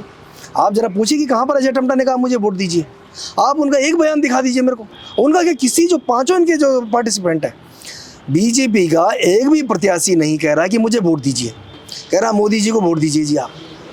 मतलब अपनी जिम्मेदारी से बाहर आ गए। उन्होंने कहा कि आपने तो मोदी को वोट किया इसलिए आने की ज़रूरत नहीं है। और ये जो मोदी का जो शोर है, इससे ये लोग तो भले जीते होंगे या उनको राजनीतिक फ़ायदा हुआ है, लेकिन असल जो नुकसान है वो इस प्रदेश के लोगों को हो रहा है, इसलिए कि वो जनता के हित में काम ही नहीं करेंगे। और जहाँ तक आपने कहा कि कौन सा टमटा बेहतर है, तो इस प्रदेश में या कहीं भी देश में मेरा मानना है कि मेरिट के आधार पर चीज़ होनी चाहिए। आपसे जरूर जो जिस वोटर ने आपको वोट देकर उस लायक बनाया कि आपके देश की संसद में जाकर बैठ सकते हैं, तो उसके पास वो अधिकार भी होने चाहिए कि 1 महीने में आप उससे पूछ सकें कि हाँ भाई कुछ काम हुआ नहीं हुआ, या वो अपनी कोई समस्या उसके पास रख सकें। ऐसा वातावरण होना चाहिए। और वहाँ पर अभी भी जो यशपाल आर्य जो कैंडिडेट जिनको कहा था कांग्रेस ने कि भाई आप लड़िए, तो यशपाल आर्य क्यों वहाँ से भागे, क्या परिस्थिति थी, क्या भाजपा के प्रति कोई स्नेह उनका था, या इसलिए कि भाई अभी 5 साल वो भाजपा की सरकार में मंत्री रहकर आए, उनको कुछ अभी भी वहाँ अदावत है इसलिए वहाँ नहीं लड़े, उसके कारण कांग्रेस वहाँ पर कमज़ोर हुई है। अदरवाइज़ मुझे नहीं लगता कि वो जो परिदृश्य वहाँ पर है, भाई प्रदीप टमटा ने 2009 में इन्हीं अजय टमटा को चुनाव हराया था। तो ऐसा नहीं कि नहीं बदल सकती परिस्थितियाँ बदली हैं और बदलती रहती हैं।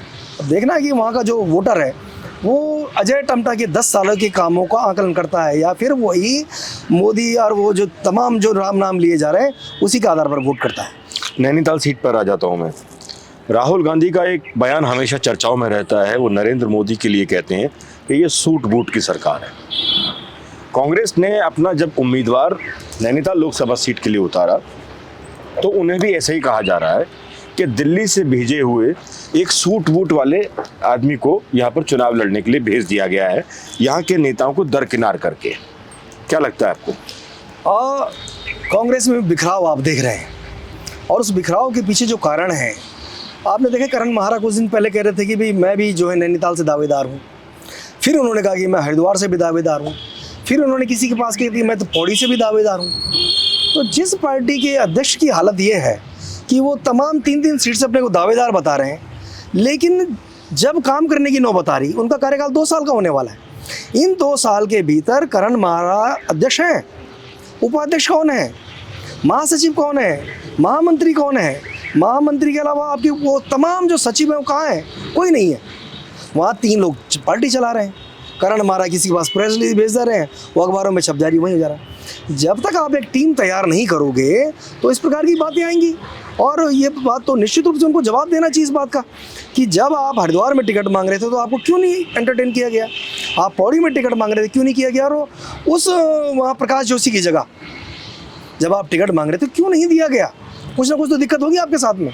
तो वो मुझे लगता है कि जो कांग्रेस पार्टी ने जो समय समय पर गलतियाँ करी हैं, मतलब अभी भी वो नहीं बता पा रहे हैं कि उन्होंने गणेश गोदियाल को हटाकर करण महारा को किस कारण बनाया।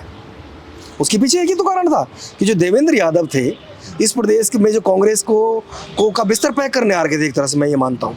पूरे जो विधानसभा चुनाव के दौरान लोगों ने देखा कि देवेंद्र यादव ने प्रीतम सिंह की हरीश रावत से लड़ाई करा दी।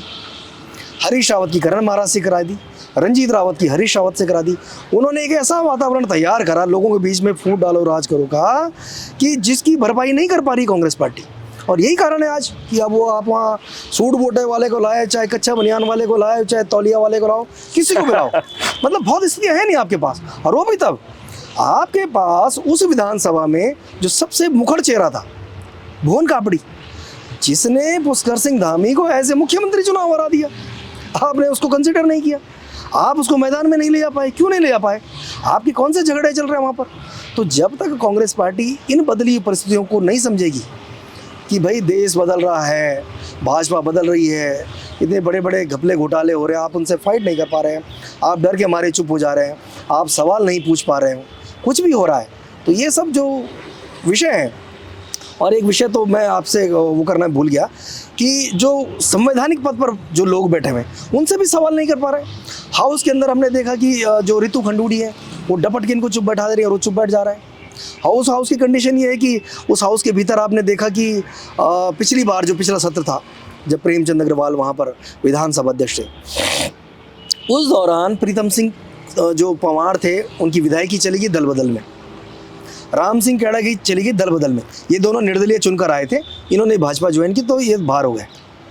जो राजकुमार थे जो कांग्रेस के विधायक थे उन्होंने भाजपा ज्वाइन की, उनकी विधायकी खत्म हो गई। वही फाइल विधानसभा अध्यक्ष रितु खंडूड़ी के पास लगी हुई है और उसमें बताया गया है कि उमेश कुमार ने दल बदल कर दिया है कानपुर के विधायक ने, लेकिन उस फाइल को रितु खंडूड़ी ने डंप कर दिया है। अब आपकी खानपुर के विधायक से क्या दावत है? क्यों आप निर्णय नहीं ले रहे? और संवैधानिक पद पर बैठे हुए जो विधानसभा अध्यक्ष हैं, जब वो पिक एंड चूज के आधार पर निर्णय लेंगे कि वो आपने 100 लोगों को नौकरी से बाहर निकाल दिया और 200 लोगों को इसलिए बचा दिया कि महेंद्र भट्ट का भाई है नौकरी कर रहा, सुबोध उनियाल का साला वहाँ नौकरी कर रहा, सुरवीर सिंह सजवाड़ा का साला वहाँ नौकरी कर रहा, सुनील उनियाल गामा की बीवी वहाँ नौकरी कर रही, वो प्रकाश सुमन दयानी की बेटी वहाँ नौकरी कर रही, आपने उन सबको बचा लिया। तो विधानसभा अध्यक्ष जैसे जो संवैधानिक पद है उन पर भी सवाल खड़े हैं कि आखिरकार आपने उमेश कुमार की फाइल में क्यों बर्फ लगा रखी है, उनकी विधायकी अभी तक खत्म क्यों नहीं हुई? जब दल बदल का कानून पूरे देश में एक ही है। अभी आपने देखा ना कि हिमाचल के भीतर 6 विधायक एक साथ बाहर किए गए, उन्होंने जो है वो अपनी पार्टी के उसके बाहर गए, तो वो काम आज उमेश कुमार के बारे में निर्णय नहीं कर पा रहे हैं। क्यों नहीं कर पा रहे हैं? रितु खंडूड़ी की क्या मजबूरी है? भुवन चंद खंडूड़ी से कोई उमेश कुमार का पुराना नाता रिश्ता है? कोई क्या ऐसी चीज़ है कि जो है अदर में चीज़ें लटकी हुई है? तो वही जो आप शुरू में कह रहे थे ना कि इस प्रकार के लोगों के आने से क्या हो रहा है, तो जब प्रेमचंद अग्रवाल प्रीतम पंवार की विधायकी खत्म कर सकते हैं, राम सिंह कैड़ा की कर सकते हैं, राजकुमार की कर सकते हैं, तो आज रितु खंडूड़ी उमेश कुमार की क्यों नहीं कर रही है? ये गंभीर सवाल है। और सवाल सिर्फ रितु खंडूड़ी का भी नहीं है, सवाल उस संवैधानिक पद का है, उस पीठ का है जिससे पूरी सरकार चल रही है। और आप कहाँ देख रहे हैं आज विधानसभा अध्यक्ष को? कोटद्वार में वोट मांग रही भाजपा के लिए, रोड शो हो रहे हैं, मीटिंग ली जा रही है, भाजपा के झंडों के नीचे वो खड़े हैं। बहुत गंभीर सवाल है जो उत्तराखंड बनने के बाद हमारा जो ये प्रदेश है उनको भुगत रहा है। जितने भी मुख्यमंत्री बने सबसे अच्छा मुख्यमंत्री कौन है? अच्छा और बुरा यहाँ तब उसका कोई पैमाना होना चाहिए। आपने फिर पत्रकारिता दिखा दी। आप उसका पैमाना बताइए। आप बताइए कि जितने मुख्यमंत्री हो रहे हैं कौन सबसे ईमानदार? ईमानदार की परिभाषा तो होनी चाहिए ना। उनको बताना चाहिए अपने जीवन में कि आपके जो जिन मतदाताओं ने आपको चुनकर भेजा वो मतदाता वहीं सुदूर रह गया और आपकी सबकी कोठियां देहरादून के डिफेंस कॉलोनी में बन रही है। तो कोई पैरामीटर तो आप बताओगे ना। ईमानदारी का कोई पैमाना तो होना चाहिए कि भाई किसके पास ज़्यादा रुपए हैं, किसने कम कमीशन खाया, किसने कम रिश्वत खाई, किसने कम घोटाले, कुछ ना कुछ तो होना चाहिए। उसके कामों का आकलन होना चाहिए। और आकलन का हाल आपने ये देखा कि जितने भी थे किसी ने कम बैक क्यों नहीं करा, कोई व्यक्ति चुनाव जीत कर क्यों नहीं आता। और इस प्रदेश के लोग ऐसे नहीं हैं। हो सकता है कि देवभूमि में इतनी जो ऊपर वाले की दया दृष्टि हो कि वो ऊपर से ऐसा कुछ होता नहीं है, लेकिन यहाँ का मतदाता इस बात के लिए जाना जाता है कि उन्होंने पुष्कर सिंह धामी को चुनाव हराया, उन्होंने हरीश रावत को चुनाव हराया, उन्होंने जो है भुवन चंद खंडूड़ी को चुनाव हराया, उन्होंने नित्यानंद स्वामी को जब पहले मुख्यमंत्री थे। ये प्रदेश में ऐसा नहीं है। बहुत सारी चीज़ें कुदरती होंगी और वो आगे भी होंगी। मतलब आपने क्लीन चिट किसी को भी नहीं दी। मैं दूसरे सवाल पर आ जाता हूँ। आप विकास के नाम पर सबसे बेहतर मुख्यमंत्री किसको मानते हैं? अभी तक काम करने का जो अवसर मिला सबसे ज़्यादा एनडी तिवारी को मिला। उन्होंने 5 साल का टेन्योर पूरा किया। दूसरा जो है त्रिवेंद्र सिंह रावत का था, उनको करीबन 4 साल का अवसर काम करने को मिला। बाकी 2-2 ढाई साल का लोगों को मिला। और अभी जो पुष्कर सिंह धामी का लगभग 2.5-3 साल का जो है हो गया है। तो इसका पैमाना अगर हमें बनाना तो वही बनाना पड़ेगा कि किस व्यक्ति को कितने दिन काम करने का अवसर मिला। और उस दौरान जो खनन की खबरें आ रही थी, शराब की खबरें आ रही थी, जो और तमाम तरह की बातें जो ट्रांसफ़र पोस्टिंग की आ रही थी, किस प्रकार की आ रही थी, और जो शासन करने का तरीका था, लोगों के अधिकारों के लिए लड़ते हुए उनको लट बजाई जाने चाहिए, नहीं बजाने दिए, ये वो तमाम सवाल है जो उनका जो है बताएंगे कि उनका काम करने का तरीका क्या था। और जो सफलता असफलता का जो सवाल है वो उसी से तय होंगे कि कितने समय उन्होंने सर्वाइव किया। आज के मुख्यमंत्री पुष्कर सिंह धामी को 10 में से कितने नंबर देंगे? 1 से शुरुआत करें तो। जीरो से कर लेते हैं, चलिए। अगर आप उनके नंबर देने की कभी भी आप चर्चा करोगे तो सबसे पहले नंबर देने का जो अधिकार है वो उस खटीमा की महान जनता को है, जिन्होंने उनको 2 बार चुनकर भेजा। और 2 बार जब चुनकर उनको भेजा, अगर वो न भेजते चुनकर तो शायद मुख्यमंत्री न बन पाते। और मुख्यमंत्री बनने के बाद जब वो फील्ड में गए तो वहाँ हार का सामना करना पड़ा। तो इसलिए नंबर देने की बात अभी तब तक नहीं आ सकती है जब तक वो उस पोजीशन पर बैठे हुए। पोजीशन पे तो नंबर देने को कोई मतलब ही नहीं है। हमें बहुत अच्छी तरह याद है कि हरीश रावत मुख्यमंत्री थे और एक मीडिया हाउस में बहुत बड़ा प्रोग्राम देहरादून के पैसिफिक होटल में हुआ। हरीश रावत को नंबर 1 मुख्यमंत्री दिखाया गया। कहाँ गए हरीश रावत? उसके बाद से जीतने के लाले पड़ गए। तो ये जो सारा परसेप्शन बनाने का खेल है ये चलता नहीं है। फाइनली जो पब्लिक है वो पब्लिक जो चीज़ों को उनको अच्छा लग रहा नहीं लग रहा वो बताएंगे कि उनको कितने नंबर मिलने चाहिए। आपने नंबर मतलब उनको भी नहीं दिए? मैं नंबर कहाँ से उनको दे दूँ? जब खटीमा की जनता ने उनको नंबर नहीं दिया तो मैं कैसे उनको नंबर दे सकता हूँ? क्या लगता है 24 के बाद हालात बदलेंगे या ऐसे ही राज्य चलता रहेगा? इस प्रदेश में बहुत लंबे समय से लोगों ने देखा कि मुख्यमंत्री बदले जाते रहे और 4 साल का कार्यकाल ठीक पहले होने से त्रिवेंद्र सिंह रावत को हटा दिया था, तीरथ सिंह को 3 महीने में हटा दिया था। बहुत छोटे छोटे कार्यकाल में लोग हटे और कुछ लोग कहते थे कि भाई मोदी और अमित शाह के फैसले बदलते नहीं, जो इसको बना लेते। लेकिन हमने देखा गुजरात में 3 मुख्यमंत्री बदल दिए। अभी खट्टर साहब को तो आपने देख ही लिया, एक दिन पहले उनकी तारीफों को पुल बांध रहे थे, अगली सुबह खट्टर का इस्तीफा ले लिया। तो जो वातावरण है, जो सत्ता के केंद्र नए बनेंगे इस प्रदेश में इस लोकसभा चुनाव के बाद, तो इस बात से इनकार नहीं किया जा सकता कि जो मुख्यमंत्री निवास है वहाँ की हालत न बदले। कुछ भी हो सकता है। मुख्यमंत्री बदलेगा? इस बात की तो कोई गारंटी नहीं कि नहीं बदलेगा। इस बात को तो पुष्कर सिंह धामी भी नहीं बोल सकते, इस बात को कैलाश विजयवर्गीय भी नहीं बोल सकते, महेंद्र भट्ट नहीं बोल, कोई नहीं बोल सकता कि नहीं बदलेंगे। और अगर देवेंद्र फडणवीस बन गए तो? देवेंद्र फडणवीस से लेके खट्टर से लेके हम तो कह रहे हैं वो जो गुजरात के 3 मुख्यमंत्री बदल गए, आनंदीबेन को हटा दिया, एक से एक उदाहरण इस देश में भरे पड़े हैं। तो वो सब जो चीज़ें आएंगी, वो जो भाजपा का जो तंत्र है, जो फीडबैक लेने वाला, संघ वाला, LI वाला, जो केंद्रीय एजेंसियाँ जो वॉच करती हैं कि भाई इस पर मुख्यमंत्री का काम है, उस पर निर्भर करेगा। दल बदल को लेकर एक लगातार चर्चा चलती है पूरे देश में, एक नई राजनीति पैदा हो गई है। उत्तराखंड की अगर हम बात करें तो विजयपाल सजवाण हमारे सामने एग्जाम्पल हैं, राजीव भंडारी हमारे सामने एग्जाम्पल हैं। अभी हाल ही की बात हम करें तो दिनेश अग्रवाल जो कांग्रेस के कद्दावर नेता माने जाते थे, कैबिनेट मंत्री भी रहे, कांग्रेस से मलाईदार पदों पर रहे और उसके बाद वो भी भाजपा में शामिल हो गए। क्या लगता है आपको किस ओर जा रही है राजनीति? इन लोगों को लेकर कुछ लाइनें सोशल मीडिया में आजकल हैं, मेरे फ़ोन पे मैं आपको सुनाता हूँ उसका। अच्छा। इसमें कहा गया कि मैं भी पन्ना, जो आजकल आप सब मुख्य, आपने विजय बगोड़ा के हाथ में भी वो तख्ती देखी हुई, जिसमें लगे मैं पन्ना प्रमुख हूँ। तो इसमें लिखा हुआ है कि गंगोत्री का पाल बोला, यमुनोत्री का डोभाल बोला, पुरोला का माल बोला, मैं भी पन्ना। ये पूरी जो आपने विधानसभा देखी, तीनों विधानसभा के लोग हैं। उत्तराखंड का लाल बोला, एकदम मोटा माल बोला, मैं भी पन्ना। भ्रष्ट तंत्र का हारा बोला, महंगाई का मारा बोला, बेबस बेरोजगार बोला, मैं भी पन्ना। टीरी का धनय बोला, गुजरी लाल किशोर बोला, धनोल्टी से जोत सिंह बोला, नरेंद्र नगर का उनियाल बोला, मैं भी पन्ना। खंडूड़ी पुत्र मनीष बोला, चौबट्टाखाल का केसर बोला, धर्मपुर का अग्रवाल बोला, मैं भी पन्ना। नवल किशोर बोला, मैं भी पन्ना। बेनाम बोला, मैं भी पन्ना। देहरादून का डीलर बोला, मैं भी पन्ना। हरिद्वार का खनन बोला, मैं भी पन्ना। पट्टा बोला, क्रेशर बोला, मैं भी पन्ना। रानी बोली, सैला रानी बोली, अमृता माता रानी बोली, मैं भी पन्ना। 900 चूहे खाने वाली आंटी बोली, मैं भी पन्ना। देवप्रयाग से कंडारी बोला, बद्रीनाथ का भंडारी बोला, मंडल और कमंडल बोला, जमाखोर व्यापारी बोला, मैं भी पन्ना। बहुगुणा विजय बोला, बहुगुणा विजय बोला, साकेत और सौरभ भी बोला, चैंपियन और चौहान बोला, राजा महाराजा बोला, मैं भी पन्ना मैं भी पन्ना, खाया पिया अगाया बोला, खाया पिया अगाया बोला, मैं भी पन्ना। और जो बड़ी बात अब निकल के आ रही है कि पन्ना प्रमुखों लेकर जिस तेज़ी के साथ आगे बढ़े, CBI बोली, ED बोली, इनकम टैक्स बोला, सेल टैक्स बोला, मैं भी पन्ना। 5 किलो आटा बोला, नंगा भूखा वोटर बोला, 5 किलो आटा बोला, नंगा भूखा वोटर बोला, व्हाट्सअप यूनिवर्सिटी बोली, फेसबुक बोला, ट्विटर बोला, मैं भी पन्ना। श्रीनगर की चाची बोली, अल्मोड़ा की ईजा बोली, पिथौरागढ़ की चेली बोली, मैं भी पन्ना। और आखिर में हंसकर भ्रष्टाचारी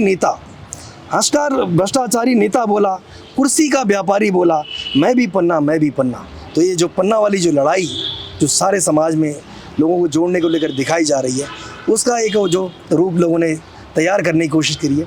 ये लाइनें एक अन्ना आंदोलन से निकली हुई थी, और जब हम देखते थे कि अन्ना हजारे बड़े फलक पर जो लड़ रहे थे, और उस दौरान भी एक ऐसा माहौल था कि चारों तरफ मैं भी अन्ना का चला था, उसी से किसी व्यक्ति ने जोड़कर मुझे भेजा, तो मुझे लगा मुझे आपसे शेयर करना चाहिए। ये कविता बहुत अच्छी है, आपने बोली, और किसी और परिप्रेक्ष्य में बोली होती तो मैं खुश होता, पर इस कविता को सुनकर मैं खुश नहीं बल्कि दुखी हो गया, क्योंकि जो इसमें बयां किया गया वो वाकई अगर ना होता तो ज़्यादा अच्छा होता, क्योंकि ना आप पन्ना बनना चाहते हैं और ना मैं पन्ना बनना चाहता। अब देखिए ना, जिन लोगों के हाथ में मुख्यमंत्री की पेन था, कलम थी, मिनिस्टर थे, तमाम पौधों को, उनके हाथ में एक तख्ती दे रखी है, और वो अपनी बेबसी बयां कर रहे हैं। पूरे देश में आपने देखा कि दूसरे दलों में रखे जो 14 मुख्यमंत्री थे, आज वो यहाँ आकर जो है पन्ना प्रमुख हो गए, तो इसलिए चर्चा पूरे देश में है। और मेरा मानना है कि ये सब बातें बाहर जरूर आनी चाहिए। ज़रूर आएंगी, हमारे माध्यम से ज़रूर आएंगी, क्योंकि हम गोद में ना इधर किसी की बैठे हैं और ना इधर किसी की बैठे हैं। Thank you. सुनने के लिए बहुत बहुत धन्यवाद। ये बातें आपके काम ज़रूर आएंगी अगर आप उत्तराखंडियत में विश्वास रखते हैं तो। आज के लिए बस इतना ही। नमस्कार।